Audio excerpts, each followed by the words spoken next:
महला दूजा। जिन्ना भौ तिन नाहीं भौ मुझ भौ निभ विहा। नानक एहो पटंतरा तित दीवान गया। नानक एहो पटंतरा तित दीवान गया। महला दूजा। तुरदे को तुरदा मिलै उड़ते को उड़ता। जीवते को जीवता मिलै मुए को मुआ। नानक सो सलाहिए जिन कारण किया। पौड़ी। सच ते आयन से सचे गुर शब्द विचारी। हौमै मार मन निर्मला हर नाम उर तारी। कोठे मंडप माड़ियाँ लग पए गवारी।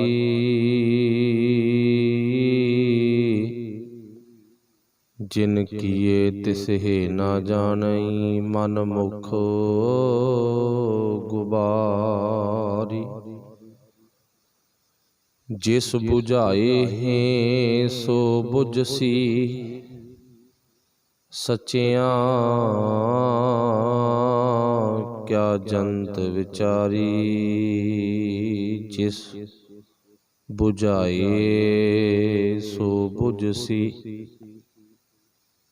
सचिया। क्या जंत विचारी।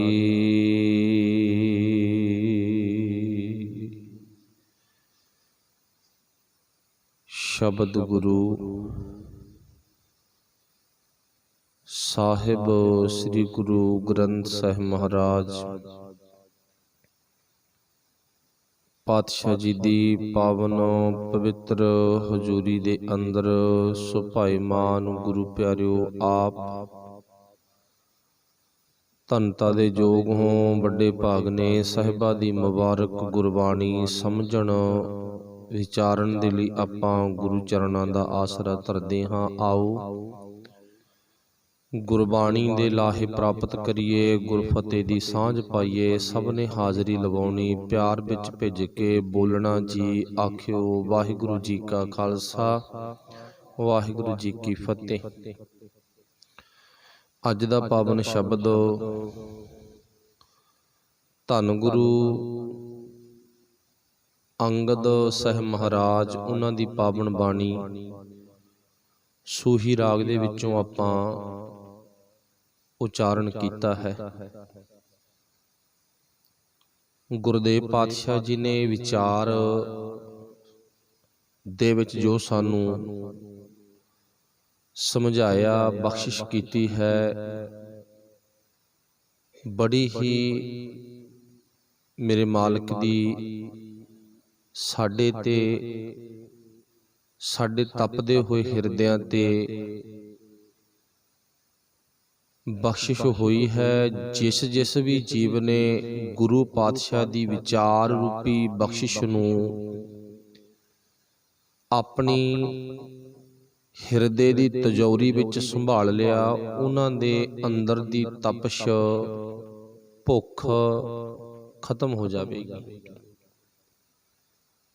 जिन्हां जिन्हां नूं गुरु पातशाह दे ये बख्शिश कीते हुए पावन बचनां दी विचार नूं संभालण दा पता लग गया, तरीका आ गया।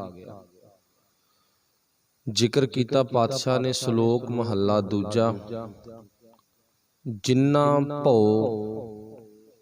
तिन नाहीं भौ मुच भौ ਨਿਭ ਵਿਹਾ। ਹੁਣ ਅੱਖਰੀ ਅਰਥ ਗੁਰਦੇਵ ਪਾਤਸ਼ਾਹ ਨੇ ਬਖਸ਼ਿਸ਼ ਕੀਤੇ ਨੇ। ਜਿਨ੍ਹਾਂ ਮਨੁੱਖਾਂ ਨੂੰ ਰੱਬ ਦਾ ਡਰ ਹੈ। ਦੇਖੋ, ਕਹਿਣਾ ਬੜਾ ਸੌਖਾ ਵੀ ਰੱਬ ਦਾ ਡਰ ਮੰਨੋ, ਇਹਦੇ ਵਿੱਚ ਕੋਈ ਸ਼ੱਕ ਨਹੀਂ। ਹਰ ਇੱਕ ਦੀ ਜ਼ੁਬਾਨ ਤੇ ਇਹ ਲਫ਼ਜ਼ ਆਉਂਦਾ। ਜਿਹੜਾ ਕੋਈ ਘਟੀਆ ਕੰਮ ਕਰਦਾ ਨਾ, ਉਹ ਵੀ ਕਹਿੰਦਾ ਰੱਬ ਦੇ ਡਰ 'ਚ ਰਹਿਣਾ ਚਾਹੀਦਾ ਭਾਈ, ਪਰ ਰਹਿਣਾ ਬੜਾ ਮੁਸ਼ਕਲ ਆ। ਆਪਾਂ ਕਈ ਵਾਰ ਇਸ ਗੱਲ ਦੀ ਵਿਚਾਰ ਕੀਤੀ ਆ ਵੀ ਬੰਦਾ ਹਰ ਇੱਕ ਚੀਜ਼ ਤੋਂ ਡਰਦਾ, ਇਕੱਲੇ ਰੱਬ ਤੋਂ ਨਹੀਂ ਡਰਦਾ।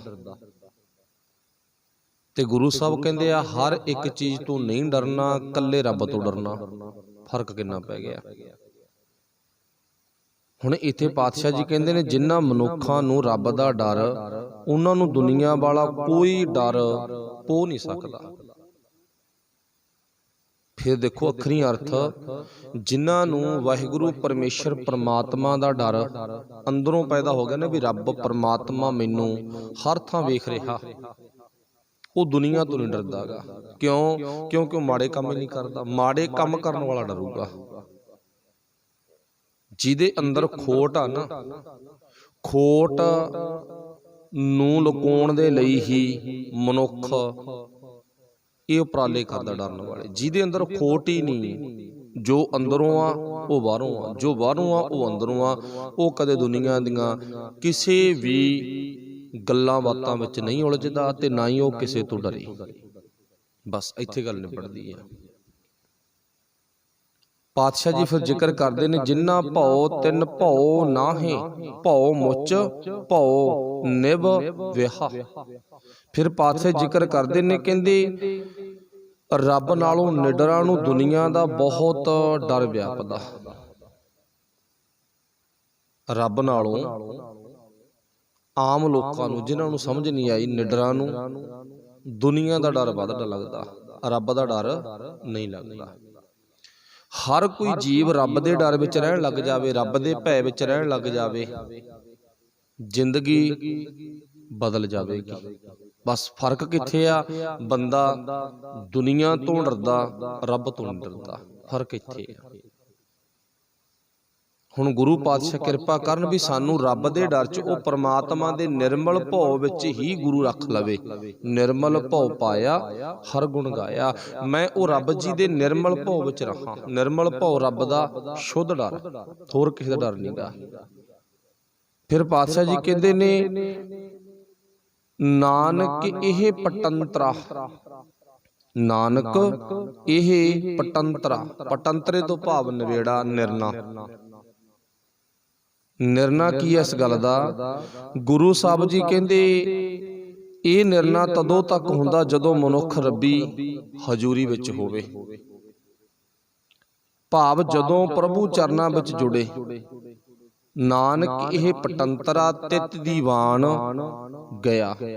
ਦੀਵਾਨ ਹਜ਼ੂਰੀ ਕਚਹਿਰੀ, ਜਦੋਂ ਮਨੁੱਖ ਗੁਰੂ ਕੋਲੇ ਆਇਆ ਉਦੋਂ ਬੰਦੇ ਦੇ ਅੰਦਰ ਇਹ ਖਿਆਲ ਬਣਦਾ ਵੀ ਰੱਬ ਤੋਂ ਡਰੋ, ਰੱਬ ਤੋਂ ਡਰ ਕੇ ਰਹਿਣਾ ਚਾਹੀਦਾ, ਗੁਰੂ ਤੋਂ ਡਰੋ, ਚੁੱਪ ਕਰ ਜੋ ਨਾ ਭਾਈ, ਮਾੜਾ ਚੰਗਾ ਨਹੀਂ ਬੋਲੀਦਾ ਹੁੰਦਾ। ਪਰ ਦਿਲੀ ਤੋਂ ਬਾਹਰ ਤਾਂ ਇਕੱਠ ਹੁੰਦੇ ਨੇ ਇੱਥੇ। ਫਰਕ ਆ ਨਾ। ਚਲੋ ਵਾਹਿਗੁਰੂ ਭਲਾ ਕਰੇ। ਉਹ ਇਦਾਂ ਦੀਆਂ ਬੁਝਾਰਤਾਂ ਪਾਉਣ ਵਾਲੇ ਲੋਕ ਗੁਰੂ ਸਾਹਿਬ ਕਹਿੰਦੇ ਨਕੰਮੇ ਹੁੰਦੇ ਨੇ ਭਾਈ। ਉਹਨਾਂ ਲਈ ਕੀ ਲਫ਼ਜ਼ ਵਰਤਿਆ ਉਸ ਤੁਸੀਂ ਸਾਰੇ ਜਾਣਦੇ ਹੋ। ਇਹ ਦੂਜੇ ਪਾਤਸ਼ਾਹ ਨੇ ਬਖਸ਼ਿਸ਼ ਕੀਤੀ ਆ।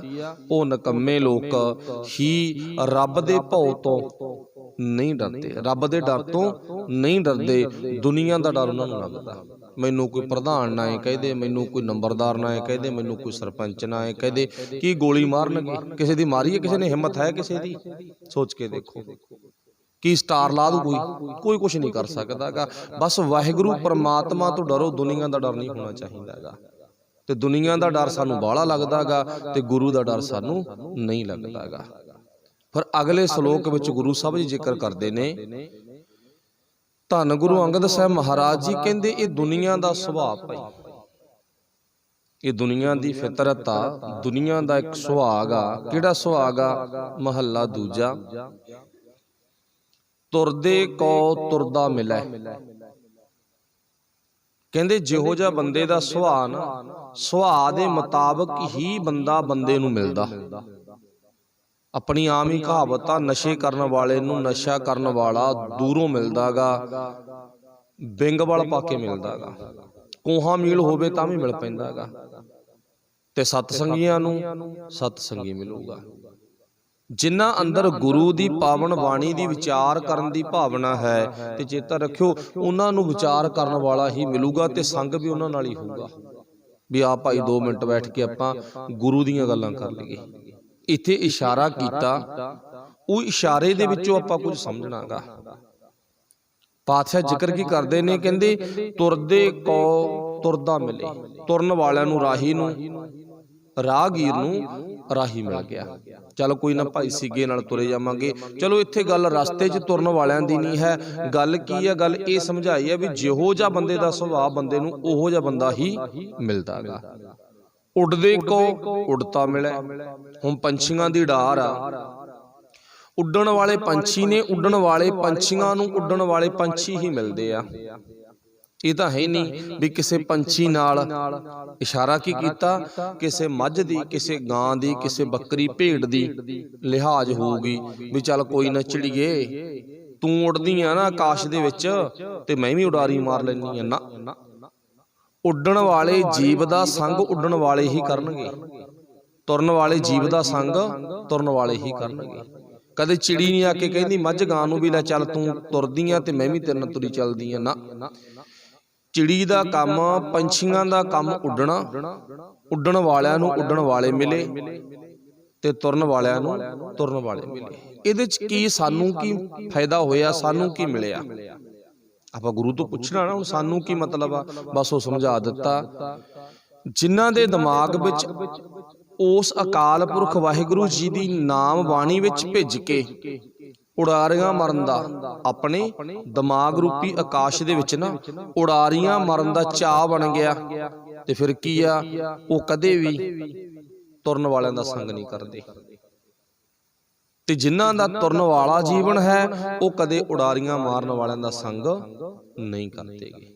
ਮਤਲਬ ਆਲਸੀ ਨੂੰ ਆਲਸੀ ਮਿਲੂ, ਸੌਖਾ ਜੋੜ ਲਓ ਆਪਾਂ, ਨਸ਼ਈ ਨੂੰ ਨਸ਼ਈ ਮਿਲੂ, ਵਿਭਚਾਰੀ ਨੂੰ ਵਿਭਚਾਰੀ ਮਿਲੂ, ਗਿਆਨੀ ਨੂੰ ਗਿਆਨਵਾਨ ਮਿਲੂ, ਸਤ ਸੰਗੀ ਨੂੰ ਸਤ ਸੰਗੀ ਕਰਨ ਵਾਲਾ ਮਿਲੂਗਾ, ਗੁਰਬਾਣੀ ਪੜ੍ਹਨ ਵਾਲੇ ਨੂੰ ਗੁਰਬਾਣੀ ਪੜ੍ਹਨ ਵਾਲਾ। ਮਤਲਬ ਜਿਹੋ ਜਿਹਾ ਤੁਹਾਡਾ ਆਪਣਾ ਸੁਭਾਅ, ਆਪਾਂ ਸੁਭਾਅ ਮੁਤਾਬਕ ਲਿਹਾਜ਼ ਪਾਉਂਦੇ ਹਾਂ। ਤੁਰਦੇ ਕੋ ਤੁਰਦਾ ਮਿਲੇ, ਉੱਡਤੇ ਕੋ ਉੱਡਤਾ, ਜੀਵਤੇ ਕੋ ਜੀਵਤਾ ਮਿਲੇ। ਦੂਜੇ ਪਾਤਸ਼ਾਹ ਕਹਿੰਦੇ ਨਾ, ਜੀਵਤੇ ਕੋ ਜੀਵਤਾ ਮਿਲੇ, ਭਾਵ ਜਿਉਂਦੇ ਨੂੰ ਜਿਉਂਦਾ ਹੀ ਮਿਲਦਾ। ਹੁਣ ਇੱਥੇ ਅਰਥ ਕੀ ਹੈਗਾ, ਮਤਲਬ ਸਾਰੀ ਦੁਨੀਆ ਹੀ ਜਿਉਂਦੀ ਫਿਰਦੀ ਆ ਨਾ, ਪਰ ਨਹੀਂ, ਗੁਰਬਾਣੀ ਇਸ ਗੱਲ ਨੂੰ ਮੰਨਦੀ ਆ। ਬੰਦਾ ਸਰੀਰ ਕਰਕੇ ਜਿਉਂਦਾ, ਪਰ ਜ਼ਮੀਰ ਕਰਕੇ ਮਰਿਆ ਹੋਇਆ। ਗੁਰਬਾਣੀ ਇਸ ਗੱਲ ਤੇ ਬੜੀ ਵਧੀਆ ਵਿਆਖਿਆ ਕਰਦੀ ਆ। ਸਰੀਰ ਕਰਕੇ ਹਰ ਕੋਈ ਜਿਉਂਦਾ, ਇੱਥੇ ਲਿਖਿਆ ਨਾ ਵੀ ਜਿਉਂਦੇ ਨੂੰ ਜਿਉਂਦਾ ਮਿਲੇ। ਹੁਣ ਸਾਰੇ ਜਿਉਂਦੇ ਨੇ, ਸਾਰੇ ਜਿਉਂਦੇ ਜਿਉਂਦਿਆਂ ਨੂੰ ਮਿਲਦੇ ਨਹੀਂ ਭਾਈ। ਹੁਣ ਮਰਿਆ ਕੌਣ ਆ? ਜਿਨ੍ਹਾਂ ਦੀ ਜ਼ਿੰਦਗੀ ਦੇ ਵਿੱਚ ਕੋਈ ਸ਼ਰਮ ਹਜਾ ਨਹੀਂ ਹੈ, ਜਿਨ੍ਹਾਂ ਨੂੰ ਨਾ ਕੋਈ ਮੰਦੇ ਕਰਮ ਕਰਦਿਆਂ ਗੁਰੇਜ਼ ਨਹੀਂ ਕਰਨੀ ਪੈਂਦੀ, ਵਿਭਚਾਰ ਕਰਦਿਆਂ, ਨਸ਼ੇ ਕਰਦਿਆਂ, ਚੋਰੀਆਂ ਠੱਗੀਆਂ ਕਰਦਿਆਂ, ਉਹ ਅੰਦਰੋਂ ਮਰੇ ਹੋਏ ਲੋਕ ਨੇ। ਉਹਨਾਂ ਮਰੇ ਹੋਇਆਂ ਨੂੰ ਕੋਈ ਜਿਉਂਦਾ ਨਹੀਂ ਮਿਲਦਾ, ਜਿੰਦਾ ਦਿਲ। ਜਿਨ੍ਹਾਂ ਦੀ ਜ਼ਮੀਰ ਜਿਉਂਦੀ ਆ ਨਾ, ਉਹ ਨਹੀਂ ਉਹਨਾਂ ਨੂੰ ਮਿਲਦੇ। ਨਾ, ਆਪਾਂ ਨੂੰ ਤਾਂ ਕੀ ਲੈਣਾ। ਭਾਵ ਜਿਉਂਦੇ ਨੂੰ ਜਿਉਂਦਾ ਮਿਲੂ। ਜਿਹਦੇ ਵਿਚਾਰ ਚੰਗੇ ਆ ਨਾ, ਅਸਲ ਦੇ ਵਿੱਚ ਉਹ ਜਿਉਂਦਾ। ਜਿਹਦੇ ਪ੍ਰਤੀ ਕੌਮ ਲਈ ਕੁਛ ਹੈ, ਜਜ਼ਬਾ ਹੈ, ਉਹ ਜਿਉਂਦਾ। ਉਹ ਲੋਥਾਂ ਫਿਰਦੀਆਂ ਨੇ, ਇਹ ਜਿਉਂਦੀਆਂ ਨਹੀਂ ਹਨ। ਜਿਨ੍ਹਾਂ ਦਾ ਮਿਸ਼ਨ ਹੀ ਰੋਜ਼ ਨਵੇਂ ਤੋਂ ਨਵੇਂ ਮੁੱਦੇ ਤੇ ਆਪਣੇ ਵੱਲੋਂ ਗਲਤ ਬੋਲਣਾ, ਉਹ ਜਿਉਂਦੇ ਥੋੜੇ ਮਰੇ ਹੋਏ ਨੇ। ਤਾਂ ਦੇਖੋ, ਮੈਂ ਨਹੀਂ ਕਹਿੰਦਾ, ਗੁਰਬਾਣੀ ਕਹਿੰਦੀ ਆ। ਤਾਈਓ ਜਿਹੜੇ ਕਾਣੇ ਲੋਕ ਹੁੰਦੇ ਆ ਨਾ, ਉਹ ਜਿਉਂਦੇ ਜਿੰਦਾ ਦਿਲ ਲੋਕਾਂ ਦੇ, ਜ਼ਮੀਰ ਵਾਲੇ ਲੋਕਾਂ ਦੀ ਅੱਖ ਵਿੱਚ ਅੱਖ ਪਾ ਕੇ ਗੱਲ ਨਹੀਂ ਕਰ ਸਕਦੇ। ਗਰੰਟੀ ਆ, ਸਾਹਮਣੇ ਕਰਕੇ ਵੇਖੋ ਵੀ ਤੈਂ ਗੱਲ ਕਰਨੀ ਹੈ ਨਾ, ਅੱਖ 'ਚ ਅੱਖ ਪਾ ਕੇ ਗੱਲ ਕਰਨੀ ਹੈ। ਜੇ ਜ਼ੁਰਤ ਆ ਤੇਰੇ 'ਚ, ਜੇ ਜ਼ੁਰਤ ਨਹੀਂ ਹੈ, ਤੂੰ ਸਰੀਰ ਕਰਕੇ ਜਿਉਂਦਾ ਤੇ ਗੁਰਬਾਣੀ ਮੁਤਾਬਕ ਤੂੰ ਮਰਿਆ ਵਿਆ, ਤੇ ਮਰੇ ਨਾਲ ਅਸੀਂ ਗੱਲਾਂ ਨਹੀਂ ਕਰਨੀਆਂ ਚਾਹੁੰਦੇ, ਦਫਾ ਹੋ ਜਾ ਇੱਥੋਂ। ਮਰੇ ਨਾਲ ਅਸੀਂ ਗੱਲਾਂ ਨਹੀਂ ਕਰਨੀਆਂ ਚਾਹੁੰਦੇਗੇ, ਜਿਉਂਦੇ ਨਾਲ ਗੱਲਾਂ ਕਰਨੀਆਂ ਨੇ। जे जिउंदागा तां अख च अख पा के गल कर। फिर गुरबाणी की कहती आ, पातशाह जी कहते जीवते को जीवता मिलै। ਜਿਹੜੇ ਅੰਦਰੋਂ ਜਿੰਦੇ ਆ ਨਾ, ਜ਼ਮੀਰ ਕਰਕੇ ਜਿਉਂਦੇ ਨੇ, ਉਹਨਾਂ ਨੂੰ ਫਿਰ ਭਾਈ ਜਿਉਂਦਿਆਂ ਨੂੰ ਜਿਉਂਦੇ ਲੋਕ ਮਿਲਦੇ ਨੇ। ਮਰੇ ਲੋਕ ਜਿੰਦਾ ਦਿਲ ਨੂੰ ਨਹੀਂ ਮਿਲ ਸਕਦੇ। ਜਿਹੜੇ ਜ਼ਮੀਰ ਕਰਕੇ ਜਿਉਂਦੇ ਨੇ, ਜਿੰਦਾ ਦਿਲ ਨੇ, ਉਹ ਮਰਿਆਂ ਨੂੰ ਨਹੀਂ ਮਿਲਦੇ। ਫਰਕ ਪੈ ਗਿਆ ਇੱਥੇ। ਹੁਣ ਇਸ ਗੱਲ ਨੂੰ ਧਿਆਨ ਵਿੱਚ ਰੱਖਿਓ ਵੀ ਗੁਰੂ ਸਾਹਿਬ ਜੀ ਨੇ ਲੋਥ ਨਾਲ ਮਿਲਣ ਦੀ ਗੱਲ ਨਹੀਂ ਕੀਤੀ। ਲੋਥ ਭਾਵੇਂ ਆਪਣੀ ਮਾਂ ਦੀ ਆ, ਲੋਥ ਭਾਵੇਂ ਆਪਣੇ ਬਾਪ ਦੀ ਆ, ਲੋਥ ਭਾਵੇਂ ਪਤੀ ਦੀ ਆ, ਭਾਵੇਂ ਪਤਨੀ ਦੀ ਆ, ਲੋਥ ਭਾਵੇਂ ਧੀ ਦੀ ਆ ਤੇ ਭਾਵੇਂ ਪੁੱਤ ਦੀ ਆ। ਲੋਥ ਨਾਲ ਜ਼ਿੰਦਗੀ ਨਹੀਂ ਗੁਜ਼ਾਰੀ ਜਾਂਦੀ। ਪਤਾ ਨਾ ਆਪਾਂ ਨੂੰ, ਜਿਸ ਸਰੀਰ ਵਿੱਚੋਂ ਸਵਾਸ ਖਤਮ ਹੋ ਗਏ ਉਹ ਲੋਥ ਬਣ ਗਈ। ਉਹ ਲੋਥ ਭਾਵੇਂ ਸਾਡੇ ਪਰਿਵਾਰ ਵਿੱਚ ਜਿੰਨਾ ਮਰਜ਼ੀ ਕੋਈ ਸਤਿਕਾਰਯੋਗ ਵੀਰ ਸੀ, ਪਤੀ ਪਤਨੀ, ਧੀ ਪੁੱਤ, ਬਾਪੂ ਬੇਬੇ, ਕੁਝ ਵੀ ਸੀ, ਪਰ ਉਹ ਲੋਥ ਨਾਲ ਅਸੀਂ ਜ਼ਿੰਦਗੀ ਨਹੀਂ ਗੁਜ਼ਾਰ ਸਕਦੇ। ਜੇ ਕਿਸੇ ਨੇ ਗੁਜ਼ਾਰੀ ਤਾਂ ਦੱਸੋ। ਇੱਥੇ ਗੁਰੂ ਸਾਹਿਬ ਜੀ ਕਹਿੰਦੇ ਜਿਹੜੇ ਜ਼ਮੀਰ ਕਰਕੇ ਲੋਥਾਂ ਬਣ ਚੁੱਕੇ ਆ ਨਾ, ਉਹਨਾਂ ਨਾਲ ਜ਼ਿੰਦਗੀ ਜਿਉਣ ਦਾ, ਉਹਨਾਂ ਨਾਲ ਤੁਰਨ ਦਾ ਕੋਈ ਫਾਇਦਾ ਨਹੀਂ ਹੈ। ਲੋਥਾਂ ਨਾਲ ਤੁਰਨ ਦਾ ਕੋਈ ਮਤਲਬ ਨਹੀਂ ਹੈ। ਜੀਵਤੇ ਕੋ ਜੀਵਤਾ ਮਿਲੇ, ਮੂਏ ਕੋ ਮੂਆ। ਮਰੇ ਹੋਇਆਂ ਨੂੰ ਭਾਈ ਮਰੇ ਹੋਏ ਮਿਲਦੇ ਨੇਗੇ। ਭਾਵ ਜ਼ਮੀਰਾਂ ਜਿਨ੍ਹਾਂ ਦੀਆਂ ਜਾਗਦੀਆਂ ਉਹ ਜਿਉਂਦੇ ਲੋਕ ਨੇ, ਜਿਨ੍ਹਾਂ ਦੀਆਂ ਜ਼ਮੀਰਾਂ ਮਰ ਜਾਂਦੀਆਂ ਉਹ ਮਰੇ ਲੋਕ ਨੇ, ਤੇ ਮਰੇ ਹੋਇਆਂ ਨੂੰ ਮਰੇ ਹੋਏ ਮਿਲਦੇ ਨੇ। ਇੱਥੇ ਸਰੀਰਕ ਤਲ ਤੇ ਤਾਂ ਆਪਾਂ ਦੇਖੀਏ ਨਾ, ਲੋਥ ਨੂੰ ਲੋਥ ਮਿਲ ਨਹੀਂ ਸਕਦੀ। ਜਿੰਨੀ ਦੂਰੀ ਉਹ ਦੋ ਲੋਥਾਂ ਦੀ ਬਣ ਗਈ ਨਾ ਸਰੀਰਕ ਤਲ ਤੇ, ਉਨੀ ਹੀ ਰਹੂਗੀ। ਪਰ ਲੋਥ ਨੂੰ ਲੋਥ ਮਿਲਣ ਦਾ ਕਾਰਨ ਜਿਨ੍ਹਾਂ ਦੀ ਅੰਦਰੋਂ ਜ਼ਮੀਰ ਮਰ ਗਈ, ਜ਼ਮੀਰਾਂ ਮਰੀਆਂ ਵਾਲੇ ਮਰੀਆਂ ਜ਼ਮੀਰਾਂ ਵਾਲਿਆਂ ਨਾਲ ਹੀ ਸਾਂਝਾਂ ਪਾਉਂਦੇ ਨੇਗੇ। ਜ਼ਮੀਰ ਜਿਉਂਦੀ ਵਾਲੇ ਨਾਲ ਸਾਂਝ ਨਹੀਂ ਪਾ ਸਕਦੇ। ਉਹਨਾਂ 'ਚ ਹਿੰਮਤ ਹੀ ਨਹੀਂ ਹੈ, ਉਹਨਾਂ 'ਚ ਇਉਂ ਕਹਿ ਲਓ ਹੌਸਲਾ ਹੀ ਨਹੀਂ ਹੈ, ਉਹਨਾਂ ਦੇ ਵਿੱਚ ਪਾਵਰ ਹੀ ਨਹੀਂ ਹੈ ਵੀ ਅਸੀਂ ਕਿਸੇ ਨਾਲ ਆਪਣਾ ਮੇਲ ਮਿਲਾਪ ਕਰ ਸਕੀਏ। ਹਾਂ, ਜਿਸ ਦਿਨ ਉਹਨਾਂ ਦੀ ਜ਼ਮੀਰ ਦੇ ਵਿੱਚ, ਮਰੀ ਹੋਈ ਜ਼ਮੀਰ ਦੇ ਵਿੱਚ, ਸੁੱਕੀ ਹੋਈ ਜ਼ਮੀਰ ਦੇ ਵਿੱਚ ਰੱਬੀ ਗਿਆਨ ਦਾ ਪਾਣੀ ਪੈ ਗਿਆ ਤੇ ਜ਼ਮੀਰ ਉਹ ਜਾਗ ਪਈ, ਜ਼ਮੀਰ ਜਾਗ ਪਈ ਨਾ, ਫਿਰ ਰੱਬੀ ਪਿਆਰਿਆਂ ਨਾਲ ਮਿਲਾਪ ਹੋ ਸਕਦਾ। ਫਿਰ ਆਪਾਂ ਕਹਿ ਸਕਦੇ ਨਾ, ਫਿਰ ਉਹਨਾਂ ਦਾ ਮਿਲਾਪ ਵਾਹਿਗੁਰੂ ਪਰਮੇਸ਼ਰ ਦੇ ਰੰਗ ਰਤੜੇ ਗੁਰੂ ਪਿਆਰਿਆਂ ਨਾਲ ਬਣ ਸਕਦਾ। ਨਹੀਂ ਬਣੇਗਾ। ਫਿਰ ਪਾਸ਼ਾ ਜ਼ਿਕਰ ਕਰਦੇ ਨੇ, ਕਹਿੰਦੇ ਜੀਵਤੇ ਕੋ ਜੀਵਤਾ ਮਿਲੈ, ਮੂਏ ਕੋ ਮੂਆ। ਕਹਿੰਦੇ ਮਰੇ ਹੋਇਆਂ ਨੂੰ ਮਰੇ ਹੋਏ ਮਿਲਦੇ ਨੇ, ਜਿਉਂਦਿਆਂ ਨੂੰ ਜਿਉਂਦੇ ਮਿਲਦੇ ਨੇ। ਪਿੱਛੇ ਲੈ ਚਲੋ ਗੱਲ ਨੂੰ, ਫਿਰ ਸੌਖਾ ਸਮਝ ਆ ਜੂ। ਉੱਡਣ ਵਾਲੇ ਨੂੰ ਉੱਡਣ ਵਾਲਾ ਮਿਲਦਾ, ਤੁਰਨ ਵਾਲੇ ਨੂੰ ਤੁਰਨ ਵਾਲਾ ਮਿਲਦਾ, ਜਿਉਂਦੇ ਨੂੰ ਜਿਉਂਦਾ ਮਿਲਦਾ, ਮਰੇ ਨੂੰ ਮਰਿਆ ਮਿਲਦਾ। ਇਹ ਦੂਜੇ ਪਾਤਸ਼ਾਹ ਦਾ ਫੈਸਲਾ ਗਾ। ਨਾਨਕ ਸੋ ਸਲਾਹੀਐ ਜਿਨ ਕਾਰਨ ਕੀਆ। ਫਿਰ ਪਾਤਸ਼ਾਹ ਜ਼ਿਕਰ ਕੀ ਕਰਦੇ ਨੇ, ਕਹਿੰਦੇ ਹਰੇਕ ਜੀਵ ਆਪੋ ਆਪਣੇ ਸੁਭਾਅ ਨਾਲ ਆਪੋ ਆਪਣਾ ਸੰਗ ਕਰਨਾ ਚਾਹੁੰਦੇ ਨੇ, ਪਰ ਗੁਰਦੇਵ ਪਾਤਸ਼ਾਹ ਜੀ ਕਹਿੰਦੇ ਅਸਲ ਦੇ ਵਿੱਚ ਜਿਹਨੇ ਜ਼ਿੰਦਗੀ ਨੂੰ ਸੋਹਣਾ ਬਣਾਉਣ ਦਾ ਕੋਈ ਕਾਰਨ ਬਣਾਤਾ ਨਾ, ਤੇ ਉਹਨੂੰ ਹਮੇਸ਼ਾ ਸਲਾਹੁਣਾ ਚਾਹੀਦਾ ਹੈਗਾ। ਜੀਵ ਵੀ ਰੱਬੀ ਅਸਲੇ ਵਾਲਾ ਹੈ। ਇਸ ਨੂੰ ਚਾਹੀਦਾ ਹੈ ਕਿ ਜਿਸ ਪ੍ਰਭੂ ਨੇ, ਮਾਲਕ ਪਰਮਾਤਮਾ ਨੇ ਸ੍ਰਿਸ਼ਟੀ ਨੂੰ ਸਾਜਿਆ, ਜਿਹਨੇ ਚੰਗਿਆਂ ਨਾਲ ਸਾਡਾ ਮੇਲ ਮਿਲਾਪ ਕਰਾਇਆ, ਸਹੀ ਪਿਆਰੇ ਮੇਲ, ਜਿਨ੍ਹਾਂ ਮਿਲਿਆ ਤੇਰਾ ਨਾਮ ਚਿੱਤ ਆਵੇ, ਜਿਨ੍ਹਾਂ ਨੂੰ ਮਿਲ ਕੇ ਰੱਬ ਚੇਤੇ ਆਉਂਦਾ, ਉਹਨਾਂ ਨਾਲ ਸਾਡਾ ਜ਼ਿੰਦਗੀ ਦਾ ਮੇਲ ਮਿਲ ਗਿਆ। ਤੇ ਇਹ ਮੇਲ ਮਿਲਾਉਣ ਵਾਲਾ ਕੌਣ ਆ? ਗੁਰੂ। ਤੇ ਗੁਰੂ ਨੂੰ ਹਮੇਸ਼ਾ ਸਲਾਹੁਣਾ ਚਾਹੀਦਾ। ਤੇ ਬਹੁਤਿਆਂ ਤਾਂ ਅੱਜ ਤੋੜਨ ਤੇ ਜ਼ੋਰ ਲੱਗਿਆ ਹੋਇਆ ਹੈਗਾ। ਭਾਈ ਸੱਚ ਜਾਣਿਓ, ਇੱਕ ਮੈਂ ਤੁਹਾਨੂੰ ਵਿੱਚ ਦੀ ਥੋੜੀ ਜਿਹੀ ਗੱਲ ਕਵਾਂਗਾ, ਕੋਸ਼ਿਸ਼ ਕਰਾਂਗੇ ਆਪਾਂ ਅੱਜ ਇਤਿਹਾਸ ਦੇ ਵਿੱਚੋਂ ਵੀ ਥੋੜੀ ਜਿਹੀ ਵਿਚਾਰ ਕਰਾਂਗੇ। ਇੱਥੇ ਵਿੱਚ ਦੀ ਰੋਕ ਕੇ ਗੱਲ ਕੀ ਕਰਨਾ ਚਾਹੁੰਦੇ ਆ?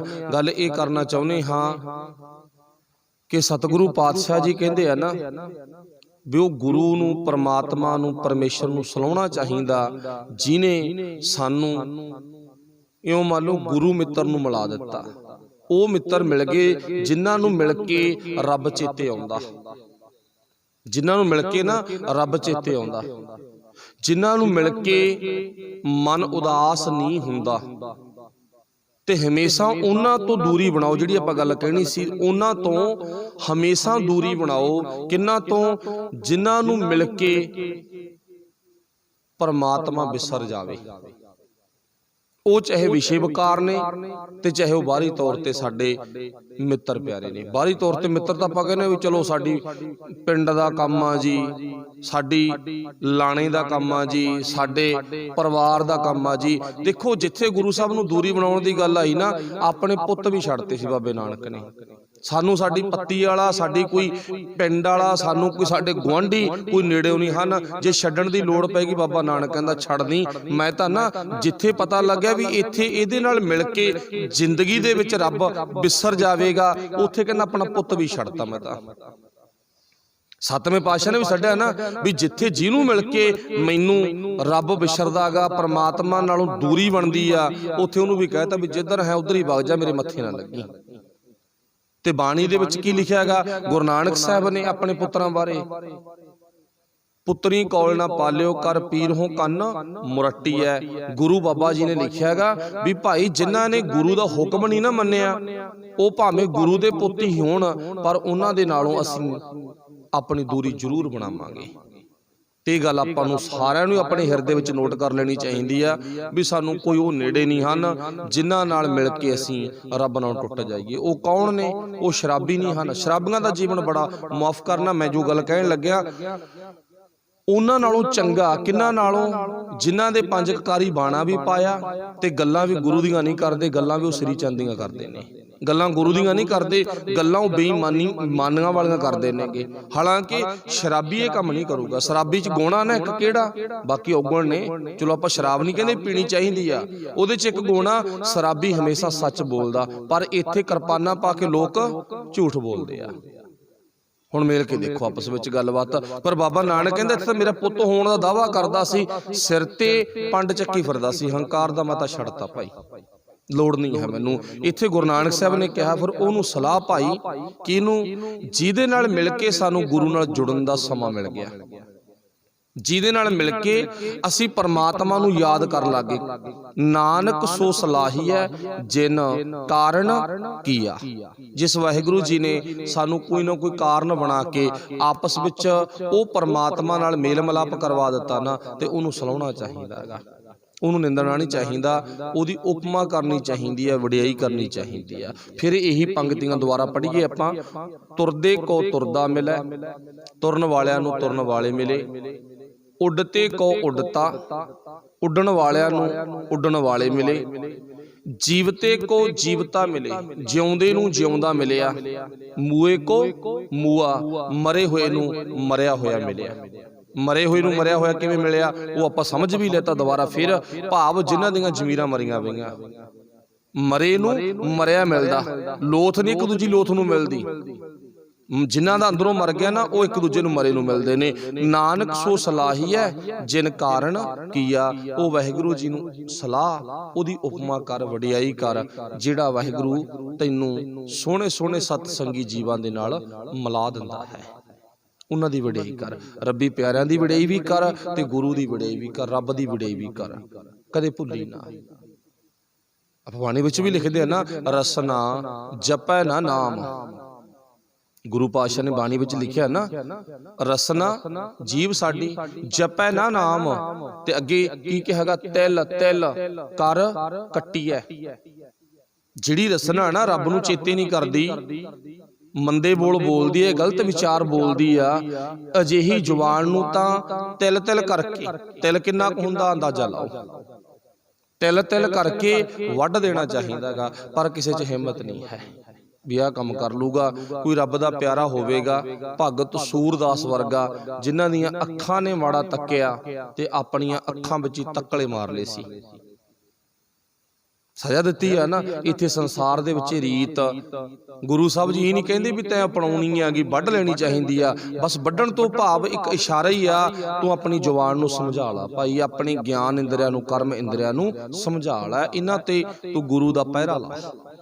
ਜਿਵੇਂ ਆਪਣੇ ਘਰ ਤੇ ਕਿਸੇ ਚੌਕੀਦਾਰ ਦਾ ਪਹਿਰਾ ਨਾ, ਕਿਸੇ ਪਹਿਰੇਦਾਰ ਰਖਵਾਲੇ ਦਾ ਪਹਿਰਾ ਗਾ, ਇਵੇਂ ਜਿਵੇਂ ਆਪਣੇ ਕਰਮ ਤੇ ਗਿਆਨ ਇੰਦਰੀਆਂ ਤੇ ਗੁਰੂ ਦੀ ਬਾਣੀ ਦਾ ਪਹਿਰਾ ਲਵਾ ਲਾ, ਤਾਂ ਜੋ ਤੇਰਾ ਸਰੀਰ, ਮਤਲਬ ਸਾਡਾ ਸਰੀਰ, ਗੁਰੂ ਨਾਲੋਂ ਟੁੱਟੇ ਨਾ। ਉਹ ਰੰਗ ਰਤੜੀ ਰੂਹ ਬਣ ਜਾਵੇ। ਕਿਹੜੀ? ਜਿਨ੍ਹਾਂ ਨੂੰ ਆਪਾਂ ਇਤਿਹਾਸ ਦੇ ਵਿੱਚ ਯਾਦ ਕਰਦੇ ਆਂਗੇ। ਸੱਚ ਤੇ ਆਇਨ ਸੇ ਸੱਚੇ ਗੁਰ ਸ਼ਬਦ ਵਿਚਾਰੀ। फिर पातशाह लिखा ना, सच ते आया ना से सच्चे गुर शब्द विचारी।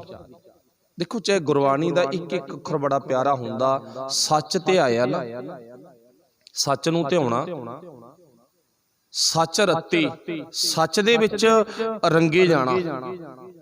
अच्छा, ਜਿਹੜੇ सच ਦੇ ਵਿੱਚ रंगे गए ਉਹਨਾਂ ਦਾ ਜੀਵਨ ਕਿਹੋ ਜਿਹਾ ਹੁੰਦਾ ਗਾ, ਉਹ ਆਪਾਂ ਗੁਰੂ ਪਾਤਸ਼ਾਹ ਨੂੰ ਪੁੱਛਾਂਗੇ।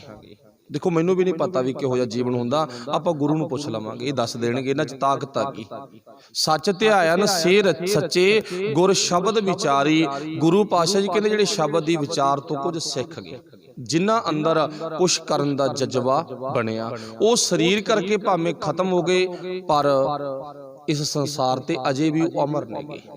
तो कौन ने, थोड़ा जिहा विचों आपां इतिहासक नुकता लेना गा। जिवें कि आप जी नूं पता साडे गुरु घरां ते जिथे आपां बैठे आ ना, इन्हां गुरु घरां ते महंतां दा कब्जा सी। चलो उधर आपां थोड़ा जिहा लंबा नहीं जाना, आपां संखेप ही पक्ष वेखना, निचोड़ विचों कढना। आपां महंतां दा कब्जा क्यों होया? क्योंकि राजा रणजीत सिंह ने जदों ना सारिआं नूं देखिया, इन्हां दी हालत मंदड़ी सी। मंदड़ी हालत तो भाव भी कोई बहुता वधिया प्रबंध नहीं सी हुंदा गा। हुण जिहड़ा बहुता वधिया प्रबंध आ, चाहे अपने घर दा ते चाहे गुरु घर दा, सांझी थां दा किसे दा भी, वो पैसिਆਂ नाल ही हुंदा भाई, पैसिਆਂ तो बिना नहीं हुंदा गा, वधिया प्रबंध। हुण राजा रणजीत सिंह ने की कीता सी भी इन्हां महंतां नूं थोड़ा जिहा सुखाला करन दे लई गुरु घरां नूं जमीनां कट्टदियां सी। ਉਹਦੇ अंदर थोड़ी जी दयालता सी, अंदर निमरता सी, भावना सी शुद्ध।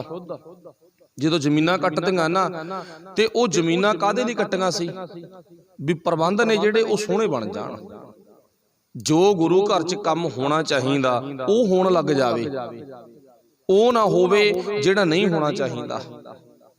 ਪਰ ਹੋ ਗਿਆ ਉਲਟਾ। ਹੋਇਆ ਕੀ ਸੀਗਾ? ਉਲਟਾ। ਇਹਨਾਂ ਮਹੰਤਾਂ ਨੇ ਫਿਰ ਆਪਣੀਆਂ ਮਨਮਾਨੀਆਂ ਕਰਨੀਆਂ ਸ਼ੁਰੂ ਕਰ ਦਿੱਤੀਆਂ ਸੀ। ਹੁਣ ਜਿੰਨੀਆਂ ਮਰਜ਼ੀ ਗੱਲਾਂ ਨਾਲ ਜੋੜੀ ਚੱਲੋ, ਬਦ ਫੈਲੀਆਂ, ਵਿਭਚਾਰ, ਨਸ਼ੇ, ਬਹੁਤ ਮੰਦੜੇ ਕਰਮ ਕਰਨੇ ਸ਼ੁਰੂ ਕਰ ਦਿੱਤੇ ਸਨ। ਮੰਦੜੇ ਕਰਮ ਕਰਨੇ ਸ਼ੁਰੂ ਕਰਦੇ ਸੀ ਨਾ। ਅੱਛਾ, ਹਰਮੰਦਰ ਸਾਹਿਬ ਦੇ ਵਿੱਚ ਨੀਵੀਆਂ ਜਾਤਾਂ ਨੂੰ ਵੀ ਧਿਕਾਰਤਾ ਸੀ ਇਹਨਾਂ ਨੇ। ਅੱਜ ਵੀ ਬਹੁਤੇ ਥਾਈ ਨਾ, ਮੈਂ ਨਾਂ ਲੈਣ ਤੋਂ ਗੁਰੇਜ਼ ਨਹੀਂ ਕਰਦਾ, ਜਿੱਥੇ ਉਦਾਸੀਆਂ ਉਦੂਸੀਆਂ ਦੇ ਡੇਰੇ ਬਣੇ, ਨਿਰਮਲੇ ਨੁਰਮਲੇ ਦੇ ਅਸੀਂ ਸਿਰ ਤੇ ਚੱਕੇ ਵੇ ਨੇ। ਅੱਜ ਵੀ ਇਹ ਉਹ ਲੋਕ ਨੇ ਜਿਹੜੇ ਆਪਣੇ ਡੇਰਿਆਂ ਵਿੱਚ ਵੜਨ ਤੋਂ ਰੋਕਦੇ ਆ। ਕੀ ਕਰਾਉਣਾ ਹੈ ਜੇ ਡੇਰਿਆਂ ਨੂੰ ਅੱਗ ਲਾਉਣੀ ਚਾਹੀਦੀ ਆ, ਇਹੀ ਕਹਾਂਗੇ ਨਾ ਆਪਾਂ।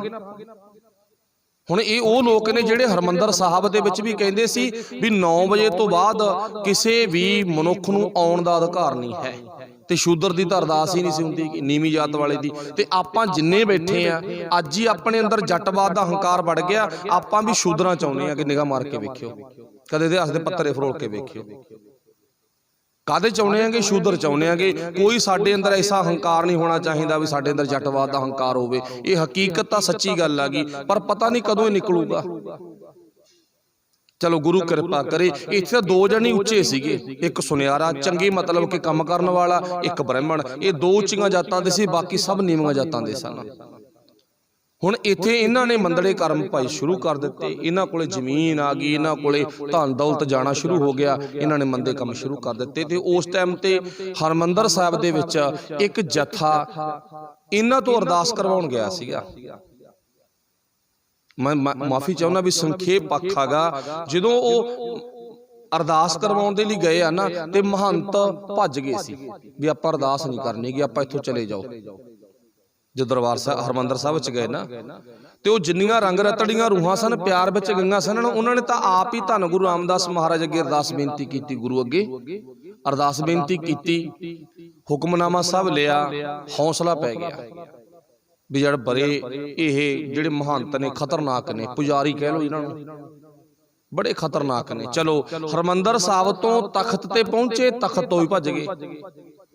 चलो जेड़ा वो जथा गया सी, उन्होंने कब्जा ही कर लिया उत्थे भी हुण भज्जे ने तां आपां इत्थे कब्जा करो, इत्थे होर ने किसी नूं कब्जा कर देना। वो कौन सीगे? वो जिन्हां नूं आपां अकाली लहर जां अकाली दल कह दिंदे आंगे। चलो अज दा अजोका वक्त नहीं अकाली दल दा, उदों दा मतलब कि जो निकली हुई एक परंपरा, एक निकलिया हुआ जथा गा। ਤੇ ਉਸ ਤੋਂ ਬਾਅਦ ਆਪਾਂ ਨੂੰ ਪਤਾ ਇਹਨਾਂ ਨੇ ਤਰਨਤਾਰਨ ਸਾਹਿਬ ਦੇ ਵਿੱਚ ਵੀ ਆਉਣ ਦਾ ਯਤਨ ਕੀਤਾ ਤੇ ਉੱਥੇ ਵੀ ਬਹੁਤ ਗੰਦੀ ਘਟਨਾ ਵਾਪਰੀ ਸੀ। ਇੱਥੋਂ ਤੱਕ ਮਹੰਤ ਤਰਨਤਾਰਨ ਸਾਹਿਬ ਦੇ ਸਰੋਵਰ ਵਿੱਚ, ਪੰਜਵੇਂ ਪਾਤਸ਼ਾਹ ਦਾ ਸਰੋਵਰ ਬਣਿਆ ਨਾ, ਪਰਿਕਰਮਾ ਆਪਾਂ ਕਰਦੇ ਆ, ਸਰੋਵਰ ਦੇ ਵਿੱਚ ਸ਼ਰਾਬ ਕੱਢ ਕੇ ਠੰਡੀ ਕਰਨ ਵਾਸਤੇ ਰੱਖਦੇ ਹੁੰਦੇ ਸਨ। ਤੇ ਮਾਫ ਕਰਨਾ ਜੇ ਸੱਚ ਅੱਜ ਦਾ ਇਹ ਫਰੋਲ ਕੇ ਵੇਖਿਆ ਜਾਵੇ, ਮਾਫ ਕਰਨਾ ਇਹ ਅੱਜ ਦਾ ਵੀ ਕੌੜਾ ਸੱਚ, ਅੱਜ ਦਾ ਵੀ ਇਹ ਕੌੜਾ ਸੱਚ ਨਿਕਲ ਸਕਦਾ। ਚਲੋ ਗੁਰੂ ਕਿਰਪਾ ਕਰੇ ਆਪਾਂ ਉਸ ਟਾਈਮ ਦੀ ਗੱਲ ਕਰ ਲਈਏ। ਤੇ ਬਾਕੀ ਜੋ ਵਿਭਚਾਰ ਹੋਏ ਨੇ ਉਹ ਆਪਾਂ ਨੂੰ ਪਤਾ ਵੀ ਕਿਵੇਂ ਸਾਡੀਆਂ ਨੌਜਵਾਨ ਬੱਚੀਆਂ ਨੂੰ ਇਹਨਾਂ ਨੇ ਆਪਣੀ ਹਵਸ ਦਾ ਸ਼ਿਕਾਰ ਬਣਾਇਆ ਨਸ਼ੇ ਕਰਕੇ। ਇਹ ਸੱਚ ਹੈਗਾ। ਤੇ ਜਦੋਂ ਇੱਥੇ ਸਾਰੇ ਗਏ ਸਿੰਘ ਰਲ ਕੇ, ਲਛਮਣ ਸਿੰਘ ਧਾਰੋਵਾਲ ਵਰਗੇ ਵੀ ਉਹ ਜਥੇ ਦੇ ਵਿੱਚ ਨੇ, ਗਏ ਆ ਨਾ ਤਰਨਤਾਰਨ ਸਾਹਿਬ ਵਿਖੇ, ਤਾਂ ਉੱਥੇ ਇਹਨਾਂ ਨੇ ਇੱਕ ਮੀਟਿੰਗ ਰੱਖੀ। ਕਹਿੰਦੇ ਆਪਾਂ ਮੀਟਿੰਗ ਕਰਾਂਗੇ ਕਿੱਥੇ, ਉਹ ਵੀ ਤਰਨਤਾਰਨ ਸ਼ਹਿਰ ਦੇ ਵਿੱਚ ਨਾ ਇੱਕ ਘਰ ਹੈਗਾ, ਉਸ ਘਰੇ ਮੀਟਿੰਗ ਕਰਾਂਗੇ। ਜਦੋਂ ਉਸ ਘਰ ਦੇ ਵਿੱਚ ਮੀਟਿੰਗ ਰੱਖੇਗੀ, ਉੱਥੇ ਸਿੱਖ ਧਰਮ ਦੇ ਨੁਮਾਇੰਦੇ ਤੇ ਮਹੰਤਾਂ ਦੇ ਨੁਮਾਇੰਦੇ ਪਹੁੰਚ ਗਏ। ਕੁਝ ਮਹੰਤ ਦਰਬਾਰ ਸਾਹਿਬ ਦੇ ਵਿੱਚ ਰਹਿੰਦੇ ਨੇ, ਉੱਥੇ ਭਾਈ ਬਲਵੰਤ ਸਿੰਘ, ਹੁਕਮ ਸਿੰਘ, ਭਾਈ ਹਜ਼ਾਰਾ ਸਿੰਘ ਇਹ ਮੀਟਿੰਗ ਦੇ ਵਿੱਚ ਹਾਜ਼ਰ ਹੋਣ ਦੇ ਲਈ ਦਰਬਾਰ ਸਾਹਿਬ ਮੱਥਾ ਟੇਕਣ ਗਏ। ਜਦੋਂ ਮੱਥਾ ਟੇਕਣ ਗਏ ਆ ਨਾ, ਤੇ ਮੱਥਾ ਟੇਕਣ ਵੇਲੇ ਦਰਬਾਰ ਸਾਹਿਬ ਦੇ ਵਿੱਚ ਇਹਨਾਂ ਤੇ ਹਮਲਾ ਕੀਤਾ ਗਿਆ। ਤੇ ਕਈ ਵਾਰ ਅੱਜ ਵੀ ਜਿਹੀਆਂ ਘਟਨਾ ਵਾਪਰਦੀਆਂ ਨਾ, ਵੀ ਦਰਬਾਰ ਸਾਹਿਬ ਦੇ ਵਿੱਚ ਜਦੋਂ ਅਜਿਹਾ ਹਮਲਾ ਹੁੰਦਾ, ਅਜਿਹੇ ਕਾਰਨਾਮੇ ਹੁੰਦੇ ਨੇ, ਅੱਜ ਵੀ ਲੋਕ ਚੜ ਕੇ ਆਉਂਦੇ ਆ ਨਾ ਹਮਲੇ ਕਰਨ ਦੇ ਲਈ। ਤੇ ਉਦੋਂ ਕੀ ਬਣ ਜਾਂਦਾ ਵੀ ਇਹ ਮਹੰਤ ਨੇ ਭਾਈ, ਇਹ ਮਹੰਤਾਂ ਦਾ ਖੂਨ ਆ ਕਹਿਣਾ ਪਊਗਾ। ਜਦੋਂ ਹੁਕਮ ਸਿੰਘ ਦਰਬਾਰਾ ਆਪਣਾ ਬਲਵੰਤ ਸਿੰਘ ਤੇ ਹਜ਼ਾਰਾ ਸਿੰਘ ਤੇ ਵਾਰ ਕੀਤੇ ਗਏ ਨਾ, ਤੇ ਹਜ਼ਾਰਾ ਸਿੰਘ ਦੀ ਉਸ ਟਾਈਮ ਤੇ ਮੌਕੇ ਤੇ ਥੋੜੇ ਟਾਈਮ ਬਾਅਦ ਜ਼ਖਮੀ ਜ਼ਿਆਦਾ ਹੋਣ ਕਰਕੇ ਮੌਤ ਹੋ ਗਈ ਸੀ। ਇਉਂ ਕਹਿ ਲੋ ਇਹ ਸ਼ਹੀਦ ਹੋ ਗਿਆ ਸੀਗਾ। ਫਿਰ ਇਸ ਸ਼ਹੀਦੀ ਦੇ ਵਿੱਚੋਂ ਰੋਸ ਜਾਗਿਆ, ਰੋਹ ਜਾਗਿਆ ਨਾ, ਜਬੈ ਬਾਣ ਲਾਗਿਓ ਤਬੈ ਰੋਹ ਜਾਗਿਓ। ਇਹ ਸਿੱਖ ਦਾ ਕਰਮ ਨਹੀਂ ਹੈ ਵੀ ਕੁੱਤੇ ਵਾਂਗੂ ਨਾ ਲੱਤਾਂ ਦੇ ਵਿੱਚ ਪੂਛ ਦੇਲੂਗਾ। ਇਹ ਸਿੱਖ ਦਾ ਕਰਮ ਨਹੀਂ ਹੈ। ਆਪਾਂ ਨੂੰ ਪਤਾ ਨਾ, ਗੁਰੂ ਪਾਤਸ਼ਾਹ ਜੀ ਆਪਾਂ ਨੂੰ ਇਤਿਹਾਸ ਦੇ ਵਿੱਚ ਵੀ ਨੁਕਤੇ ਦੱਸਦੇ ਨੇ ਵੀ ਜਬੈ ਬਾਣ ਲਾਗਿਓ ਤਬੈ ਰੋਸ ਜਾਗਿਓ, ਵੀ ਜਦੋਂ ਬਾਣ ਲੱਗਿਆ ਨਾ ਫਿਰ ਰੋਸ ਪੈਦਾ ਹੋਣਾ ਸੁਭਾਵਕ ਆ। ਸ਼ਾਸਤਰ ਕੇ ਅਧੀਨ ਹੈ ਰਾਜ, ਫਿਰ ਸ਼ਾਸਤਰ ਨੂੰ ਹੱਥ ਪਾਉਣਾ ਨਜਾਇਜ਼ ਨਹੀਂ, ਜਾਇਜ਼ ਆ। ਜਦੋਂ ਪਾਣੀ ਸਿਰ ਉੱਤੋਂ ਦੀ ਲੰਘਦਾ ਗਾ, ਫਿਰ ਆਪਣੀ ਆਮ ਹੀ ਕਹਾਵਤ ਆ, ਫਿਰ ਮੂਹਰੇ ਕਿਹੜਾ ਭਾਈ ਚੂੜੀਆਂ ਪਾਈਆਂ ਕਿਸੇ ਦੇ। ਫਿਰ ਉਸ ਟਾਈਮ ਤੇ ਇਹ ਸ਼ਹੀਦੀ ਦੇ ਵਿੱਚੋਂ ਲਹਿਰ ਬਣੀ ਇੱਕ। ਉਹ ਲਹਿਰ ਦਾ ਨਾਮ ਕੀ ਸੀ? ਅਕਾਲੀ ਦਲ, ਜਿਹਨੂੰ ਅੱਜ ਆਪਾਂ ਜਾਣਦੇ ਹਾਂ ਸਾਰੇ। ਚਲੋ ਅੱਜ ਦਾ ਉਹ ਸਮਾਂ ਨਹੀਂ, ਅੱਜ ਉਹ ਮਾਫ ਕਰਨਾ ਬਹੁਤ ਵਿਗਾੜ ਪੈ ਗਿਆ। ਉਦੋਂ ਇਹ ਲਹਿਰ ਨਿਕਲੀ ਆ, ਜਿਹਨੂੰ ਇਉਂ ਕਹਿ ਲਿਓ ਵੀ ਇਹ ਜਿਹੜੀ ਲਹਿਰ ਆ, ਇਹ ਜਿਹੜੀ ਮਤਲਬ ਕਿ ਸੰਸਥਾ ਗੀ, ਇਹ ਹਜ਼ਾਰਾ ਸਿੰਘ ਦੀ ਸ਼ਹੀਦੀ ਤੇ ਖੜੀ ਆ, ਉਹਦੇ ਤੇ ਖੜੀ ਆ ਇਹ। ਹੁਣ ਉਸ ਤੋਂ ਬਾਅਦ ਮਹੰਤਾਂ ਦੇ ਨਾਲ ਇਉਂ ਕਹਿ ਲੋ ਵੀ ਮੁਕਾਬਲਾਬਾਜ਼ੀ ਹੋਣੀ ਸ਼ੁਰੂ ਹੋਈ ਹੈਗੀ, ਤੇ ਮਹੰਤਾਂ ਨੂੰ ਤਰਨਤਾਰਨ ਸਾਹਿਬ ਤੋਂ ਵੀ ਭਜਾਇਆ ਗਿਆ। ਤੇ ਉਦੋਂ ਹਰਮੰਦਰ ਸਾਹਿਬ ਦੇ ਵਿੱਚ ਮਹੰਤਾਂ ਨੇ, ਤਰਨਤਾਰਨ ਸਾਹਿਬ ਜਿੰਨੇ ਵੀ ਸਾਡੇ ਮੇਨ ਸਥਾਨ ਨੇ, ਸਾਰਿਆਂ ਤੇ ਮੂਰਤੀਆਂ ਲਾਤੀਆਂ ਸਨ ਇਹਨਾਂ ਨੇ। ਸਾਰੇ ਥਾਵਾਂ ਤੇ ਮੂਰਤੀਆਂ ਸਥਾਪਿਤ ਕਰਤੀਆਂ ਸਨ। ਤਾਈਓ ਕਿਤੇ ਕਿਤੇ ਸਾਨੂੰ ਵੱਡੇ ਇਤਿਹਾਸਿਕ ਸਥਾਨਾਂ ਤੇ ਨਾ ਸਮਾਧਾਂ ਮੂਰਤੀਆਂ ਮਿਲ ਜਾਂਦੀਆਂ, ਉਹ ਕਿਸੇ ਕਾਰਨ ਉੱਥੇ ਰਹਿ ਗਈਆਂ, ਕਿਸੇ ਕਾਰਨ ਵਜ੍ਹਾ ਬਣ ਗਈ ਕੋਈ।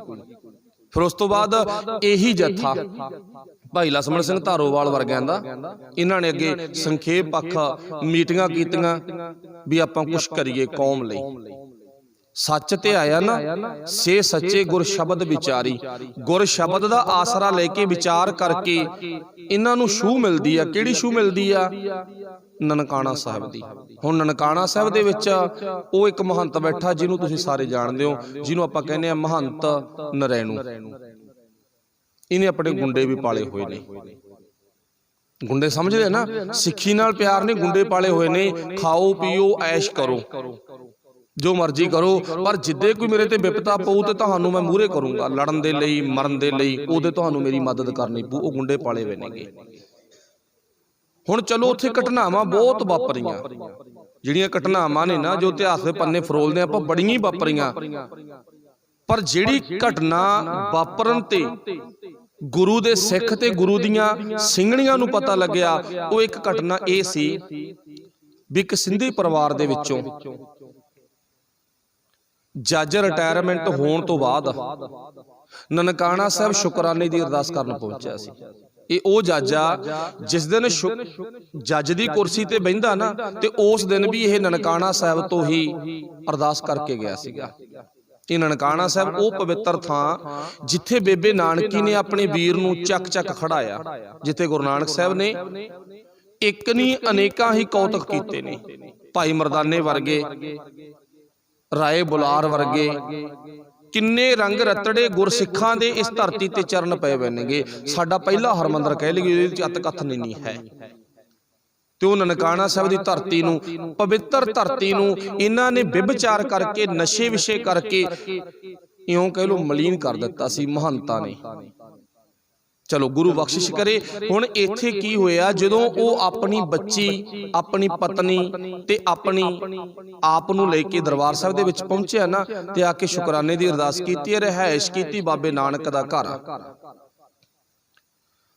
ਹੁਣ ਜਦੋਂ ਰਿਹਾਇਸ਼ ਕੀਤੀ ਆ ਤੇ ਕਮਰੇ ਦੇ ਵਿੱਚ ਹਨੇਰਾ ਗਾ, ਇਹਨੇ ਦੀਵੇ ਦੀ ਮੰਗ ਕੀਤੀ, ਦੀਵਾ ਮਿਲ ਗਿਆ। ਦੀਵਾ ਮਿਲਿਆ ਖਾਲੀ। ਤੇਲ ਦੀ ਮੰਗ ਕਰਨ ਵਾਸਤੇ ਆਪਣੀ ਬੱਚੀ ਨੂੰ ਭੇਜਤਾ, ਪੁੱਤ ਤੇਲ ਲਿਆ। ਤੇ ਜਦੋਂ ਤੇਲ ਲੈਣ ਵਾਸਤੇ ਬੱਚੀ ਗਈ ਹੈ ਨਾ, ਕਿਸੇ ਨੇ 13 ਸਾਲ ਦੀ ਲਿਖੀ ਹੈ ਤੇ ਕਿਸੇ ਨੇ 16 ਸਾਲ ਦੀ ਲਿਖੀ ਹੈ। ਚਲੋ ਕਿੰਨੀ ਹੋਈ, ਬੱਚੀ ਬੱਚੀ ਆ ਬਸ।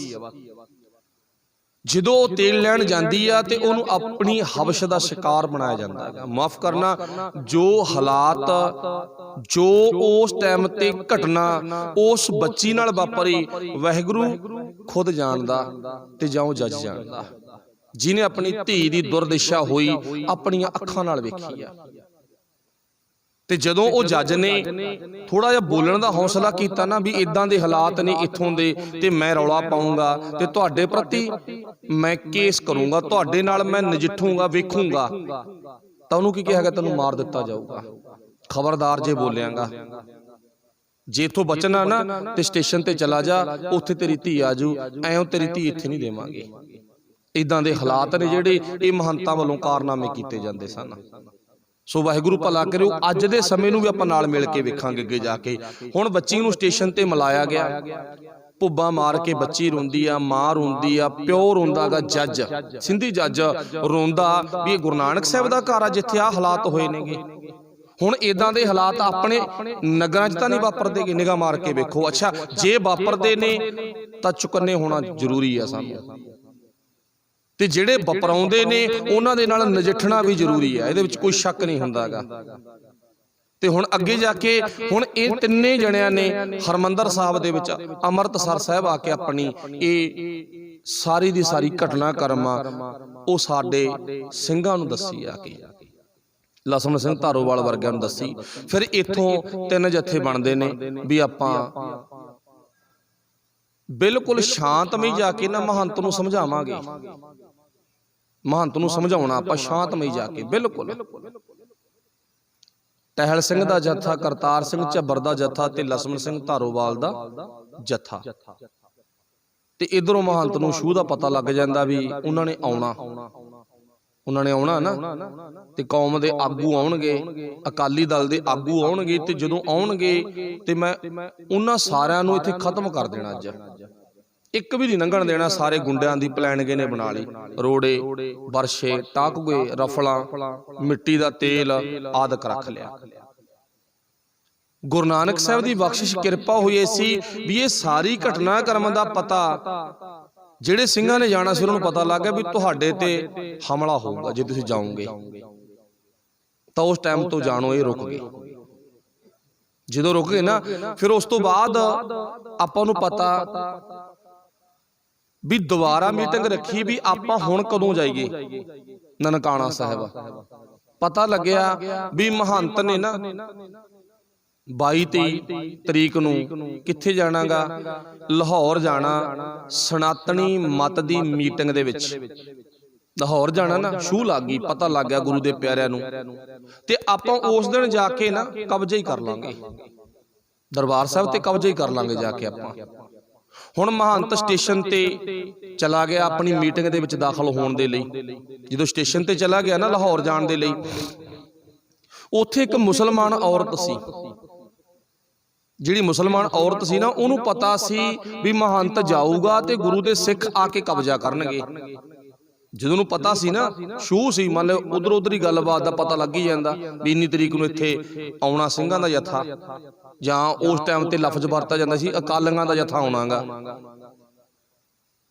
ਤੇ ਉਹ ਸੁਤੇ ਸਾਰ ਉਹਨੇ ਮਿੱਥ ਕੇ ਨਹੀਂ ਦੱਸਿਆ, ਜਾਣ ਬੁੱਝ ਕੇ ਨਹੀਂ ਉਹਨੇ ਦੱਸਿਆਗਾ। ਜੋ ਲਿਖਿਆ ਮਿਲਦਾ ਉਹਨੇ ਸਹਿਜ ਸੁਭਾਈ ਕਹਿਤਾ, ਕਹਿੰਦੀ ਮਹੰਤਾ ਕਿੱਥੇ ਜਾਣਾ। ਜੋ ਸਟੇਸ਼ਨ ਤੇ ਮਿਲੇ, ਇਹ ਕਹਿੰਦੇ ਟ੍ਰੇਨ ਆ ਗਈ ਸੀਗੀ ਤੇ ਉਹਦੇ ਵਿੱਚ ਬੈਠ ਗਿਆ ਸੀ, ਨਾਲ ਹੀ ਉਹ ਚੜ ਗਈ। ਮਹੰਤਾ ਕਿੱਥੇ ਜਾਣਾ? ਕਹਿੰਦਾ ਮੈਂ ਤਾਂ ਮੀਟਿੰਗ ਤੇ ਜਾਣਾ। ਕਹਿੰਦੀ ਤੈਨੂੰ ਪਤਾ? ਕਹਿੰਦੀ ਕਾਲੀਆਂ ਦਾ ਜੱਥਾ ਆ ਰਿਹਾ ਨਨਕਾਣਾ ਸਾਹਿਬ, ਤੂੰ ਮੀਟਿੰਗ ਤੇ ਜਾਣਾ, ਉਹ ਇੱਥੇ ਆ ਰਹੇ ਨੇ। ਜਦੋਂ ਨੂੰ ਪਤਾ ਲੱਗਿਆ ਵੀ ਆ ਰਹੇ ਨੇ ਤਾਂ ਇਹ ਟ੍ਰੇਨ ਤੁਰਦੀ ਦੇ ਵਿੱਚੋਂ ਛਾਲ ਮਾਰ ਕੇ ਭੱਜਿਆ ਆ। ਤੇ ਹੁਣ ਗੁਰੂ ਪਿਆਰਿਆਂ ਨੇ ਜੋ ਪਲੈਨਿੰਗ ਬਣਾਇਆ ਸੀ ਵੀ ਆਪਾਂ ਜਾਣਾਗਾ, ਪਹਿਲੇ ਨੰਬਰ ਤੇ ਲਛਮਣ ਸਿੰਘ ਧਾਰੋਵਾਲ ਦਾ ਜੱਥਾ, ਦੂਜੇ ਨੰਬਰ ਤੇ ਟਹਿਲ ਸਿੰਘ ਦਾ, ਤੀਜੇ ਨੰਬਰ ਤੇ ਕਰਤਾਰ ਸਿੰਘ ਝੱਬਰ ਦਾ ਜੱਥਾ ਗਾ। ਤੇ ਇਧਰੋਂ ਮਾਸਟਰ ਤਾਰਾ ਸਿੰਘ ਵਰਗਿਆਂ ਨੂੰ ਵੀ ਪਤਾ ਲੱਗ ਗਿਆ, ਮਾਸਟਰ ਤਾਰਾ ਸਿੰਘ ਵਰਗਿਆਂ ਨੂੰ ਪਤਾ ਲੱਗ ਗਿਆ ਵੀ ਗੁਰੂ ਦੇ ਪਿਆਰੇ ਜਾ ਰਹੇ ਨੇ, ਉੱਥੇ ਘਟਨਾ ਵਾਪਰੂ, ਕੋਈ ਨਾ ਕੋਈ ਘਟਨਾ ਵਾਪਰ ਸਕਦੀ ਆ। ਉਹਨਾਂ ਨੇ ਨਾਲ ਦੀ ਨਾਲ ਸੁਨੇਹੇ ਲਾ ਦਿੱਤੇ ਵੀ ਆਪਾਂ ਜੱਥੇ ਰੋਕ ਦਿਓ, ਜਾਣ ਨਾ ਦਿਓ, ਆਪਾਂ ਨਾ ਕੋਈ ਬਹਿ ਕੇ ਵਿਸ਼ੇਸ਼ ਤੌਰ ਤੇ ਮੀਟਿੰਗ ਬੁਲਾ ਕੇ ਮਹੰਤ ਨਾਲ ਗੱਲਬਾਤ ਕਰਾਂਗੇ ਤੇ ਰੋਕ ਦਿਓ ਜੱਥੇ। ਜੱਥੇ ਪਹਿਲੇ ਰੋਕ ਦਿੱਤੇ ਗਏ, ਟਹਿਲ ਸਿੰਘ ਦਾ ਤੇ ਕਰਤਾਰ ਸਿੰਘ ਝੱਬਰ ਦਾ। ਤੇ ਜਦੋਂ ਜਾ ਕੇ ਧਾਰੋਵਾਲ ਵਰਗਿਆਂ ਨੂੰ ਸੁਨੇਹਾ ਲਾਇਆ ਨਾ ਵੀ ਤੁਸੀਂ ਰੁਕ ਜਾਓ, ਤੁਸੀਂ ਨਹੀਂ ਜਾਣਾਗਾ, ਤਾਂ ਉਸ ਟਾਈਮ ਤੇ ਧਾਰੋਵਾਲ ਜੀ ਕਹਿੰਦੇ ਵੀ ਸਾਰੇ ਜਥੇ ਵਾਲੇ ਕਹਿੰਦੇ ਵੀ ਨਹੀਂ, ਇੱਕ ਤਾਂ ਅਸੀਂ ਹੁਣ ਅਰਦਾਸ ਕਰ ਚੁੱਕੇ ਆ, ਅਸੀਂ ਪਿੱਛੇ ਨਹੀਂ ਮੁੜਾਂਗੇ। ਦੇਖੋ ਅਰਦਾਸ ਆਮ ਨਹੀਂ ਹੁੰਦੀ, ਅਰਦਾਸ ਖਾਸ ਆ ਵੀ ਜਦੋਂ ਗੁਰੂ ਦੇ ਸਿੱਖਾਂ ਨੇ ਅਰਦਾਸਾਂ ਸੋਧਤਾ ਤੇ ਉਸ ਤੋਂ ਬਾਅਦ ਕੋਈ ਫੈਸਲਾ ਨਹੀਂ ਲਿਆ ਜਾਂਦਾ ਵੀ ਹੁਣ ਆਪਾਂ ਬਦਲ ਦੋ ਇਹਨੂੰ। ਉਹਦੇ ਵਿੱਚ ਗੁਰੂ ਪਾਤਸ਼ਾਹ ਦਾ ਹੱਕ ਹੋ ਜਾਂਦਾ ਗਾ ਵੀ ਅਰਦਾਸ ਕਰ ਦਿੱਤੀ। ਦੂਜੀ ਗੱਲ, ਜੋ ਸਾਡਾ ਮਿਸ਼ਨ ਆ, ਇਸ ਮਿਸ਼ਨ ਵੱਲ ਅਸੀਂ ਅੱਗੇ ਵਧਾਂਗੇ, ਭਾਵੇਂ ਸਾਡੀਆਂ ਜਾਨਾਂ ਲੱਗ ਜਾਣ, ਕੋਈ ਚੱਕਰ ਨਹੀਂ ਗਾ। ਤੇ ਹੁਣ ਲਛਮਣ ਸਿੰਘ ਜਿਹੜਾ ਧਾਰੋਵਾਲ ਆ, ਇਹਦੇ ਨਾਲ ਇਹਦਾ ਪੁੱਤ ਆ ਇੱਕ ਮੰਗਲ ਸਿੰਘ, ਤੇ ਇੱਕ ਇਹਦਾ ਪੋਤਾ ਵੀ ਹੈਗਾ ਜਿਹੜਾ ਧੱਕੇ ਦੇ ਨਾਲ ਆਇਆਗਾ, ਜਿਹਦਾ ਨਾਮ ਸੀਗਾ ਭਾਈ ਦਰਬਾਰਾ ਸਿੰਘ। ਇਹ ਗੁਰੂ ਦਰਬਾਰ ਚੋਂ ਦਾਤ ਮਿਲਣ ਕਰਕੇ ਨਾ ਮਾਂ ਨੇ ਦਰਬਾਰ ਸਿੰਘ ਹੀ ਰੱਖਤਾ ਸੀਗਾ, ਉਹ ਕੰਨਾ ਬਾਅਦ ਵਿੱਚ ਲਾਤਾ ਆਪਾਂ ਦਰਬਾਰਾ ਸਿੰਘ। ਇਹਦਾ ਨਾਮ ਕਿਸੇ ਗੁਰੂ ਨਾਨਕ ਦੇ ਦਰਬਾਰ ਚੋਂ ਦਾਤ ਮਿਲੀ ਆ ਤੇ ਨਾਮ ਵੀ ਪੁੱਤ ਦਾ ਦਰਬਾਰ ਸਿੰਘ ਹੀ ਰੱਖਤਾ ਸੀਗਾ। ਲਛਮਣ ਸਿੰਘ ਧਾਰੋਵਾਲ ਦੇ ਆਪਣੇ ਕੋਈ ਔਲਾਦ ਨਹੀਂ ਸੀ, ਤੇ ਜਿਹੜਾ ਮੰਗਲ ਸਿੰਘ ਬੱਚਾ ਜੋ ਇਹਦਾ ਪੁੱਤ ਮੰਨਿਆ ਜਾਂਦਾ ਨਾ, ਤੇ ਉਹ ਪੁੱਤ ਇਹਨੂੰ ਗੁਰੂ ਨਾਨਕ ਦੇ ਘਰ ਚੋਂ ਮਿਲਿਆ ਸੀਗਾ। ਰੁਲਦਾ ਖੁਲਦਾ ਉਹਦੇ ਮਾਂ-ਬਾਪ ਮਰ ਗਏ ਸੀ, ਭਟਕਦਾ ਫਿਰਦਾ ਸੀਗਾ। ਅੰਦਰ ਗੁਰੂ ਨਾਨਕ ਦੇ ਪਰਥਾਏ, ਗੁਰੂ ਨਾਨਕ ਦੀ ਬਾਣੀ ਦੇ ਪਰਥਾਏ ਪਿਆਰ ਸੀ। ਜਦੋਂ ਦਰਬਾਰ ਸਾਹਿਬ ਕਦੇ ਆਇਆ ਨਾ, ਤੇ ਆਏ ਨੂੰ ਇਹਨੂੰ ਉਹ ਬੱਚਾ ਮਿਲਿਆ, ਤੇ ਫਿਰ ਇਹਨੇ ਉੱਥੇ ਸ਼ੁਕਰ ਕੀਤਾ ਸੀ ਗੁਰੂ ਰਾਮਦਾਸ ਮਹਾਰਾਜ ਜੀ ਦਾ। ਕਹਿੰਦਾ ਸੱਚੇ ਪਾਤਸ਼ਾਹ, ਤੇਰੇ ਰੰਗਾਂ ਨੂੰ ਤੂੰ ਹੀ ਜਾਣਦਾ, ਮੈਨੂੰ ਔਲਾਦ ਕਿਉਂ ਨਹੀਂ ਦਿੱਤੀ, ਮੈਨੂੰ ਅੱਜ ਪਤਾ ਲੱਗ ਗਿਆ। ਮੈਨੂੰ ਔਲਾਦ ਕਿਉਂ ਨਹੀਂ ਦਿੱਤੀ, ਮੈਨੂੰ ਅੱਜ ਪਤਾ ਲੱਗ ਗਿਆ। ਜਿਹੜਾ ਆਹ ਬੱਚਾ ਨਾ, ਜਿਹਦੇ ਮਾਂ-ਬਾਪ ਤੈਂ ਖੋਹਣੇ ਸੀਗੇ, ਇਹ ਮਾਂ-ਬਾਪ ਜਿਹਦੇ ਖੋਹੇ ਗਏ, ਇਹ ਬੱਚਾ ਸਾਂਭਣ ਦੇ ਲਈ ਤੂੰ ਮੈਨੂੰ ਰੱਖਿਆ ਸੀ। ਸ਼ਾਇਦ ਅੱਜ ਮੇਰੇ ਘਰ ਦੇ ਵਿੱਚ ਔਲਾਦ ਹੁੰਦੀ ਤਾਂ ਇਹ ਬੱਚੇ ਨੂੰ ਮੈਂ ਚੱਕਦਾ ਨਾ। ਫਿਰ ਉਹਨੂੰ ਬੱਚੇ ਨੂੰ ਚੱਕ ਕੇ ਘਰੇ ਲਿਆਂਦਾ, ਉਹਦਾ ਨਾਮ ਮੰਗਲ ਸਿੰਘ ਰੱਖਿਆ। ਤੇ ਉਸ ਬੱਚੇ ਨੇ ਵੱਡਾ ਹੋ ਕੇ ਆਪਣੇ ਬਾਪ ਦੇ ਨਾਲ ਸ਼ਹੀਦੀ ਦਿੱਤੀ ਹੈਗੀ। ਤੇ ਗਾਂ ਪੋਤਾ ਕੌਣ ਸੀ? ਭਾਈ ਦਰਬਾਰਾ ਸਿੰਘ। ਤੇ ਹੁਣ ਇਹ ਜੱਥਾ ਸਾਰਾ ਜਦੋਂ ਮਤਲਬ ਕਿ ਨਨਕਾਣਾ ਸਾਹਿਬ ਪਹੁੰਚਿਆਗਾ, ਤੇ ਮਹੰਤ ਦੀ ਸਾਰੀ ਮੀਟਿੰਗ ਬਣਾਈ ਹੋਈ ਸੀ ਵੀ ਆਪਾਂ ਆਉਂਦਿਆਂ ਤੇ ਹੀ ਹਮਲਾ ਕਰ ਦੇਣਾਗਾ। ਚਲੋ ਇਹ ਜੱਥਾ ਸਵੇਰੇ ਸਵੇਰੇ ਪਹੁੰਚ ਗਿਆ, ਆਉਂਦਿਆਂ ਤੇ ਹਮਲਾ ਨਾ ਹੋ ਸਕਿਆ। ਦਰਬਾਰ ਸਾਹਿਬ ਦੇ ਵਿੱਚ ਨਨਕਾਣਾ ਸਾਹਿਬ ਚਲੇ ਗਏ। ਲਛਮਣ ਸਿੰਘ ਧਾਰੋਵਾਲ ਵਰਗਿਆਂ ਨੇ ਆਪ ਗੁਰੂ ਗ੍ਰੰਥ ਸਾਹਿਬ ਦਾ ਪ੍ਰਕਾਸ਼ ਉਸ ਦਿਨ ਕੀਤਾ। ਸਾਰੀ ਸੰਗਤ ਜਿੰਨੀ ਜਥੇ ਦੇ ਨਾਲ ਗਈ ਆ, ਬੈਠ ਕੇ ਗੁਰਬਾਣੀ ਦਾ ਜਾਪ ਕਰ ਰਹੇ ਨੇ। ਤੇ ਲਛਮਣ ਸਿੰਘ ਧਾਰੋਵਾਲ ਵਰਗਿਆਂ ਨੇ ਉਸ ਟਾਈਮ ਤੇ ਜਪਜੀ ਸਾਹਿਬ ਦੇ ਪਾਠ ਤੇ ਉਪਰੰਤ ਆਸਾ ਜੀ ਦੀ ਵਾਰ ਦੀ ਬਾਣੀ ਪੜ੍ਹੀ। ਚਲੋ ਇੱਥੇ ਲਿਖਿਆ ਜਾਂਦਾ ਵੀ ਆਸਾ ਦੀ ਵਾਰ ਦਾ ਕੀਰਤਨ ਕੀਤਾ। ਕੀਰਤਨ ਨਹੀਂ, ਆਸਾ ਦੀ ਵਾਰ ਹਾਰਮੋਨੀਅਮ ਤਾਂਤੀ ਸਾਜਾ ਤੇ ਨਹੀਂ, ਉਦਾਂ ਗੁਰੂ ਸਾਹਿਬ ਦੀ ਤਾਬਿਆ ਬੈਠ ਕੇ ਪੜ੍ਹੀ ਆ। ਤੇ ਜਦੋਂ ਪਤਾ ਲੱਗ ਗਿਆ, ਇਹਨਾਂ ਨੇ ਨਿਹੱਥਿਆਂ ਤੇ ਭਾਵ ਬਾਹਰ ਕਰਨੇ ਸ਼ੁਰੂ ਕਰ ਦਿੱਤੇ। ਦਰਬਾਰ ਸਾਹਿਬ ਦੇ ਵਿੱਚ ਬਹੁਤ ਵੱਡਾ ਕਤਲੇਆਮ ਹੋਇਆ। ਚਲੋ ਆਪਾਂ ਸੰਖੇਪ ਹੀ ਕਹਿਣਾਗਾ, ਇੰਨੇ ਕੋ ਕਤਲੇਆਮ ਹੋਇਆ ਵੀ ਸ਼ਾਂਤਮਈ ਸਿੰਘਾਂ ਤੇ ਇਹਨਾਂ ਨੇ ਬਹੁਤ ਵੱਡਾ ਜ਼ਬਰਦਸਤ ਹਮਲਾ ਕੀਤਾ। ਨਰੈਣੂ ਮਹੰਤ ਦੇ ਗੁੰਡਿਆਂ ਨੇ। ਤੇ ਮਹੰਤਾਂ ਨਾਲ ਯਾਰੀਆਂ ਭਾਈ ਸਾਨੂੰ ਵੀ ਛੱਡ ਦੇਣੀਆਂ ਚਾਹੀਦੀਆਂ। ਮਾਫ ਕਰਨਾ, ਜਿਹੜੀਆਂ ਆਰਤੀਆਂ ਕਰਨੀਆਂ ਨਾ, ਗੁਰੂ ਗ੍ਰੰਥ ਸਾਹਿਬ ਦੇ ਬਰੋਬਰ ਹੋਰ ਪ੍ਰਕਾਸ਼ ਕਰਨੇ ਨੇ, ਗੁਰੂ ਗ੍ਰੰਥ ਸਾਹਿਬ ਦੀ ਵਿਚਾਰਧਾਰਾ ਦੇ ਉਲਟ ਕਰਮ ਕਰਨੇ ਨੇ, ਸਾਰੀ ਮਹੰਤਾਂ ਦੀ ਦੇਣਾ। ਤੇ ਅੱਜ ਉਹ ਦੇਣਾ ਸਾਡੇ ਵਿੱਚ ਦੁਬਾਰਾ ਵੱਧਦੀ ਜਾ ਰਹੀ ਹੈ। ਕਦੇ ਵਕਤ ਸੀ ਨਿਕਲ ਗਈ ਸੀ, ਅੱਜ ਦੁਬਾਰਾ ਸਾਡੇ ਚੋਂ ਪਰੰਪਰਾ ਸ਼ੁਰੂ ਹੋ ਗਈ। ਇੰਨਾ ਕੀ ਕਾਫੀ, ਅੱਗੇ ਤੁਸੀਂ ਸਮਝੋਗੇ। ਹੁਣ ਜਦੋਂ ਇਦਾਂ ਦੇ ਹਾਲਾਤ ਬਣੇ ਨਾ, ਉਸ ਟਾਈਮ ਤੇ ਭਾਈ ਦਰਬਾਰ ਸਿੰਘ ਨੂੰ ਕਿਸੇ ਸਿੰਘ ਨੇ ਚੱਕ ਕੇ ਬਾਰੀ 'ਚ ਬੰਦ ਕਰਤਾ ਸੀਗਾ ਵੀ ਚਲੋ ਇਹ ਬੱਚਾ ਬਚ ਜੇ, ਇਹ ਬੱਚਾ ਬਚ ਜਾਵੇ। ਕਤਲੇਆਮ ਹੋਇਆ ਤੇ ਉਸ ਤੋਂ ਬਾਅਦ ਇਹ ਸਾਰੀਆਂ ਪਿੰਡਾਂ ਦੇ ਵਿੱਚ ਪਤਾ ਗੱਲ ਦਾ ਲੱਗ ਚੁੱਕਿਆ ਹੈਗਾ ਵੀ ਇਹ ਕਤਲੇਆਮ ਜਿਹੜਾ ਹੋਇਆ ਬਹੁਤ ਗਲਤ ਹੋਇਆ। ਧੱਕਾ ਕੀਤਾ ਨਰੈਣੂ ਮਹੰਤ ਨੇ, ਉਹਦੇ ਗੁੰਡਿਆਂ ਨੇ ਬਹੁਤ ਗਲਤ ਕੰਮ ਕੀਤਾ ਨਾ। ਉਸ ਟਾਈਮ ਤੇ ਕਤਲੇਆਮ ਹੋਣ ਤੋਂ ਬਾਅਦ ਦੇਖਿਆ ਵੀ ਕੋਈ ਜਾਗਦਾ ਜਿਉਂਦਾ ਸਿੰਘ ਤਾਂ ਨਹੀਂ ਹੈ, ਤਾਂ ਉਹ ਬੱਚਾ ਜਿਹੜਾ ਲਛਮਣ ਸਿੰਘ ਧਾਰੋਵਾਲ ਦਾ ਪੋਤਰਾ ਸੀ ਨਾ, ਬਾਰੀ ਵਿੱਚ ਕੀ ਕਹਿੰਦਾ ਖੜਾ ਹੋਇਆ, ਉਹ ਕਹਿੰਦਾ ਗਾ ਮੈਂ ਵੀ ਆਪਣੇ ਬਾਪ ਨਾਲ, ਆਪਣੇ ਬਾਪੂ ਨਾਲ ਸ਼ਹੀਦ ਹੋਣਾ। ਆਪਾਂ ਸ਼ਹੀਦ ਕਹਿੰਦੇ ਨੇ, ਸ਼ਹੀਦ ਹੋਣਾ। ਜਦੋਂ ਇਦਾਂ ਦੀ ਆਵਾਜ਼ ਆਈ, ਇੱਕ ਵਾਰੀ ਇਹ ਸਾਰੇ ਗੁੰਡੇ ਡਰ ਗਏ। ਗੁੰਡੇ ਡਰ ਗਏ ਇੱਕ ਵਾਰੀ। ਡਰੇ ਕਿਉਂ? ਵੀ ਕੰਧਾਂ ਚੋਂ ਆਵਾਜ਼ਾਂ ਆਉਂਦੀਆਂ ਨੇ। ਤੇ ਜਦੋਂ ਪਤਾ ਲੱਗਾ ਬਾਰੀ 'ਚ ਬੱਚਾ ਗਾ, ਤੇ ਮਾਫ ਕਰਨਾ, ਇਹ ਸਾਰੇ ਸਿੰਘਾਂ ਨੂੰ ਅੱਧ ਬੌਂਦਲੇ ਕਰਕੇ ਚੁੱਕ ਚੁੱਕ ਇਹਨਾਂ ਨੇ ਨਰੈਣੂ ਮਹੰਤ ਦੇ ਗੁੰਡਿਆਂ ਨੇ ਅੱਗ ਲਾਤੀ ਸੀਗੀ। ਕੋਈ ਅੱਧ ਬੌਂਦ ਲਿਆ, ਕੋਈ ਮਰ ਗਿਆ, ਕੋਈ ਵੱਢਿਆ ਗਿਆ, ਕੋਈ ਕਿਵੇਂ। ਤਾਂ ਉਹ ਮੱਚਦੀ ਚਿਖਾ ਦੇ ਵਿੱਚ ਜਿਸ ਜੰਡ ਦੇ ਨਾਲ ਬੰਨ੍ਹ ਕੇ ਨਰੈਣੂ ਮਹੰਤ ਦੇ ਗੁੰਡਿਆਂ ਨੇ ਨਾ ਲਛਮਣ ਸਿੰਘ ਨੂੰ ਅੱਗ ਲਾਈ ਸੀ, ਉਸੇ ਹੀ ਚਿਖਾ ਦੇ ਵਿੱਚ ਇਸ ਬੱਚੇ ਨੂੰ ਵੀ ਜਿਉਂਦੇ ਸਿੱਟਦਾ ਸੀਗਾ। ਇੰਨਾ ਕਹਿਰ ਕੀਤਾ, ਇੰਨਾ ਕਹਿਰ ਕੀਤਾ ਇਹ ਨਰੈਣੂ ਮਹੰਤ ਦੇ ਭਾਈ ਗੁੰਡਿਆਂ ਨੇ। ਉਸ ਤੋਂ ਬਾਅਦ ਪਤਾ ਲੱਗਿਆ, ਦਰਬਾਰ ਸਾਹਿਬ ਵੀ ਪਤਾ ਲੱਗ ਗਿਆ, ਜਿਹੜੇ ਜਥੇ ਰੋਕੇ ਗਏ ਸੀ ਉਹਨਾਂ ਨੇ ਬਹੁਤ ਵੱਡੀ ਆਪਣੇ ਅੰਦਰ ਇਹ ਸੰਗ ਮਹਿਸੂਸ ਕੀਤੀ ਵੀ ਅਸੀਂ ਕਿਉਂ ਰੁਕੇ ਕਿਸੇ ਦੇ ਕਹਿਣ ਤੇ। ਚਲੋ ਵਾਹਿਗੁਰੂ ਭਲਾ ਕਰੇ। ਇੱਥੇ ਮਾਸਟਰ ਤਾਰਾ ਸਿੰਘ ਹੋਰਾਂ ਤੇ ਵੀ ਥੋੜਾ ਜਿਹਾ ਇਲਜ਼ਾਮ ਲੱਗਦਾ। ਚਲੋ ਜਿੱਥੇ ਚੰਗਾ ਕੰਮ ਆ ਉੱਥੇ ਚੰਗਾ, ਜਿੱਥੇ ਥੋੜਾ ਬਹੁਤਾ ਕਿਤੇ ਕੋਈ ਫਰਕ ਪੈ ਗਿਆ ਉੱਥੇ ਇਲਜ਼ਾਮ ਜਾ ਕੇ, ਕਿੰਤੂ ਪਰੰਤੂ ਉੱਥੇ ਵੀ ਹੁੰਦੀ ਆ ਵੀ ਕਿਉਂ ਰੋਕੇ। ਹੋ ਸਕਦਾ ਕੋਈ ਹੱਲ ਨਿਕਲ ਆਉਂਦਾ, ਇਕੱਠ ਹੋਣ ਤੇ ਹੱਲ ਨਿਕਲ ਆਉਂਦਾ, ਥੋੜੇ ਹੋਣ ਤੇ ਸੀ ਹਮਲਾ ਹੋ ਗਿਆ। ਹੁਣ ਕਰਤਾਰ ਸਿੰਘ ਝੱਬਰ ਤੇ ਬਾਕੀ ਦੂਸਰੇ ਜਥੇ ਉਹ ਦਰਬਾਰ ਸਾਹਿਬ ਪਹੁੰਚਦੇ ਨੇ। ਇਸ ਕਤਲੇਆਮ ਤੋਂ ਬਾਅਦ ਫੌਜ ਲੱਗ ਚੁੱਕੀ ਹੈ ਦਰਬਾਰ ਸਾਹਿਬ ਦੇ ਆਸ-ਪਾਸ, ਅੰਗਰੇਜ਼ ਫੌਜ ਲੱਗ ਚੁੱਕੀ ਹੈਗੀ। ਅੰਗਰੇਜ਼ ਫੌਜ ਲੱਗਣ ਤੇ ਅੰਗਰੇਜ਼ਾਂ ਨੇ ਰੋਕਣਾ ਚਾਹਿਆ, ਤੁਸੀਂ ਰੁਕ ਜਾਓ, ਤੇ ਨਹੀਂ, ਮੂਰੇ ਤੋਪਾਂ ਪੀੜੀਆਂ ਪਈਆਂ ਨੇ ਤੇ ਤੁਹਾਨੂੰ ਖਤਮ ਕਰ ਦਿੱਤਾ ਜਾਊ, ਮਾਰ ਦਿੱਤਾ ਜਾਊਗਾ, ਤੁਹਾਨੂੰ ਖਤਮ ਕਰ ਦਿੱਤਾ ਜਾਵੇਗਾ, ਮਾਰ ਦਿੱਤਾ ਜਾਵੇਗਾ। ਤੇ ਅੱਗੋਂ ਜਵਾਬ ਕੀ ਸੀ? ਤੁਸੀਂ ਸਾਨੂੰ ਕਦੇ ਵੀ ਮਾਰ ਨਹੀਂ ਸਕੋਗੇ, ਤੁਸੀਂ ਸਾਨੂੰ ਕਦੇ ਵੀ ਮਾਰ ਨਹੀਂ ਸਕੋਗੇ। ਤੇ ਜੋ ਤੁਹਾਡੀ ਇਹ ਰੀਤ ਆ, ਜੇ ਇੰਨੇ ਪਹਿਲਾਂ ਸਾਡੇ ਸਿੰਘ ਨਰੈਣੂ ਮਹੰਤ ਦੇ ਗੁੰਡਿਆਂ ਨੇ ਮਾਰ ਦਿੱਤੇ ਤਾਂ ਤੁਸੀਂ ਵੀ ਸਾਨੂੰ ਮਾਰ ਦਿਓ, ਅਸੀਂ ਵੀ ਸ਼ਹੀਦੀਆਂ ਪਾਉਣੀ ਆਏ ਆ, ਕੋਈ ਗੱਲ ਨਹੀਂ, ਅਸੀਂ ਵੀ ਸ਼ਹੀਦੀਆਂ ਪਾਉਣ ਆਏ ਆ। ਪਰ ਮਾਰਨੇ ਦਾ ਕਿਹਨੇ ਸੀ? ਉਹ ਫੌਜ ਨੇ ਤਾਂ ਰੋਕਣ ਦੇ ਵਾਸਤੇ ਧਮਕੀਆਂ, ਡਰਾਵੇ ਦੇਣ ਦੀ ਹੀ ਕੋਸ਼ਿਸ਼ ਕੀਤੀ ਸੀ। ਪਰ ਜਦੋਂ ਮਤਲਬ ਕਿ ਅੱਗੇ ਚਲੇ ਗਏ, ਦਰਬਾਰ ਸਾਹਿਬ ਦੇ ਵਿੱਚ ਜਾ ਕੇ ਵੇਖਿਆ, ਹਰ ਇੱਕ ਦਾ ਅੰਦਰ ਰੋਇਆ, ਹਰ ਇੱਕ ਦਾ ਅੰਦਰ ਰੋਇਆ ਵੀ ਕਿੰਨਾ ਕੁਛ ਵਾਪਰਿਆ। ਤੇ ਮਹੰਤ ਇਸ ਟਾਈਮ ਤੇ ਇੱਥੋਂ ਭੱਜ ਗਿਆ ਸੀ। ਜਿਹੜੀਆਂ ਦਰਬਾਰ ਸਾਹਿਬ ਦੀਆਂ ਚਾਬੀਆਂ ਸੀ ਉਹ ਅੰਗਰੇਜ਼ਾਂ ਦੇ ਹੱਥ ਵਿੱਚ ਆ ਗਈਆਂ ਸਨ, ਉਹ ਭੱਜ ਗਿਆ ਸੀ ਆਹ ਕਤਲੇਆਮ ਕਾਂਡ ਕਰਵਾ ਕੇ। ਜਦੋਂ ਮਤਲਬ ਕਿ ਦਰਬਾਰ ਸਾਹਿਬ ਦੇ ਵਿੱਚ ਪਹੁੰਚਦੇ ਨੇ ਤੇ ਸਾਰਾ ਹਾਲ ਦੇਖਿਆ ਤੇ ਦੱਸਿਆ ਜਾਂਦਾਗਾ 109 ਖੋਪੜੀਆਂ ਵੱਡੀਆਂ ਹੋਈਆਂ ਦਰਬਾਰ ਸਾਹਿਬ ਦੇ ਵਿੱਚੋਂ ਚੱਕੀਆਂ ਇਹਨਾਂ ਸਿੰਘਾਂ ਨੇ, ਤੇ 10 ਤੋਂ 11 ਟੋਕਰੇ, ਜਿਵੇਂ ਬੋਟੀਆਂ ਕੀਤਾ ਮਾਸ ਹੁੰਦਾ ਨਾ, ਇਦਾਂ ਉਹ ਮਾਸ ਚੱਕਿਆ, ਚੱਕ ਕੇ ਬਾਹਰ ਲਿਆਂਦਾ। ਨਰੈਣੂ ਮਹੰਤ ਦਾ ਪਾਇਆ ਹੋਇਆ ਗੰਦ, ਸ਼ਰਾਬਾਂ ਦੇ ਦੌਰ ਚਲਾਏ ਹੋਏ, ਗੰਦੇ ਕੰਮ ਕੀਤੇ ਹੋਏ, ਆਪਣੀਆਂ ਇਹਨੇ ਰਖੇਲਾਂ ਰੱਖੀਆਂ ਹੋਈਆਂ ਸਨ। ਦੱਸਿਆ ਜਾਂਦਾ ਇਹਦੇ 2 ਘਰ ਸੀ, ਇੱਕ ਲਾਹੌਰ ਦੇ ਵਿੱਚ ਮੌਜ ਮਸਤੀ ਦਾ ਅੱਡਾ ਬਣਾਇਆ ਹੋਇਆ ਸੀਗਾ ਤੇ ਇੱਕ ਆਪਣਾ ਨਿੱਜੀ ਘਰ ਸੀਗਾ। ਚਲੋ ਇਹੋ ਜਿਹੇ ਗੰਦੇ ਕੰਮ ਕਰਨ ਵਾਲਿਆਂ ਦਾ ਕੀ ਅੱਗੇ ਨਾਂ ਲੈਣਾ, ਵੀ ਗੰਦੇ ਕੰਮ ਕਰਨ ਵਾਲੇ ਲੋਕ ਸਨ। ਨਰੈਣੂ ਮਹੰਤ ਦਾ ਪਾਇਆ ਹੋਇਆ ਗੰਦ ਭਾਈ ਲਛਮਣ ਸਿੰਘ ਧਾਰੋਵਾਲ, ਉਹਦਾ ਪੁੱਤ, ਉਹਦਾ ਪੋਤਰਾ ਅਤੇ ਅਨੇਕਾਂ ਹੋਰ ਗੁਰਸਿੱਖਾਂ ਨੇ ਆਪਣਾ ਖੂਨ ਡੋਲ ਕੇ ਸਾਫ਼ ਕੀਤਾ, ਨਰੈਣੂ ਮਹੰਤ ਦਾ ਪਾਇਆ ਹੋਇਆ ਗੰਦ।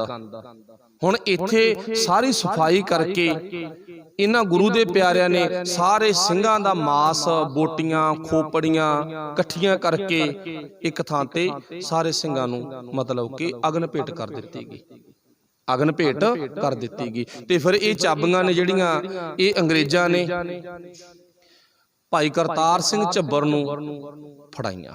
फिर गुरु के सिखां दे हत्थ विच कब्जा आया सी ते उत्थों ही भाव ये श्रोमणी कमेटी हुंदी आ ते उत्थों ही शहीद सिख मिशनरी कालज उत्थों ये कालज भी होंद विच आउंदा गा। ताइयों वो कालज वाले कालियां पग्गां बन के रखते हैं। उहदा कारण उन्होंने कोई स्पैशल रंग नहीं चुनिया, उहदा कारण इक्को ही आ भी काले रंग नूं मान लो आपां अपनी मनौत मुताबक मान लैंदे आ भी ये उदासी का प्रतीक आगा, मतलब कि एक रोस का प्रतीक आगा ते उदों रोस विखाया सीगा, होर कुछ नहीं कर सकते सन।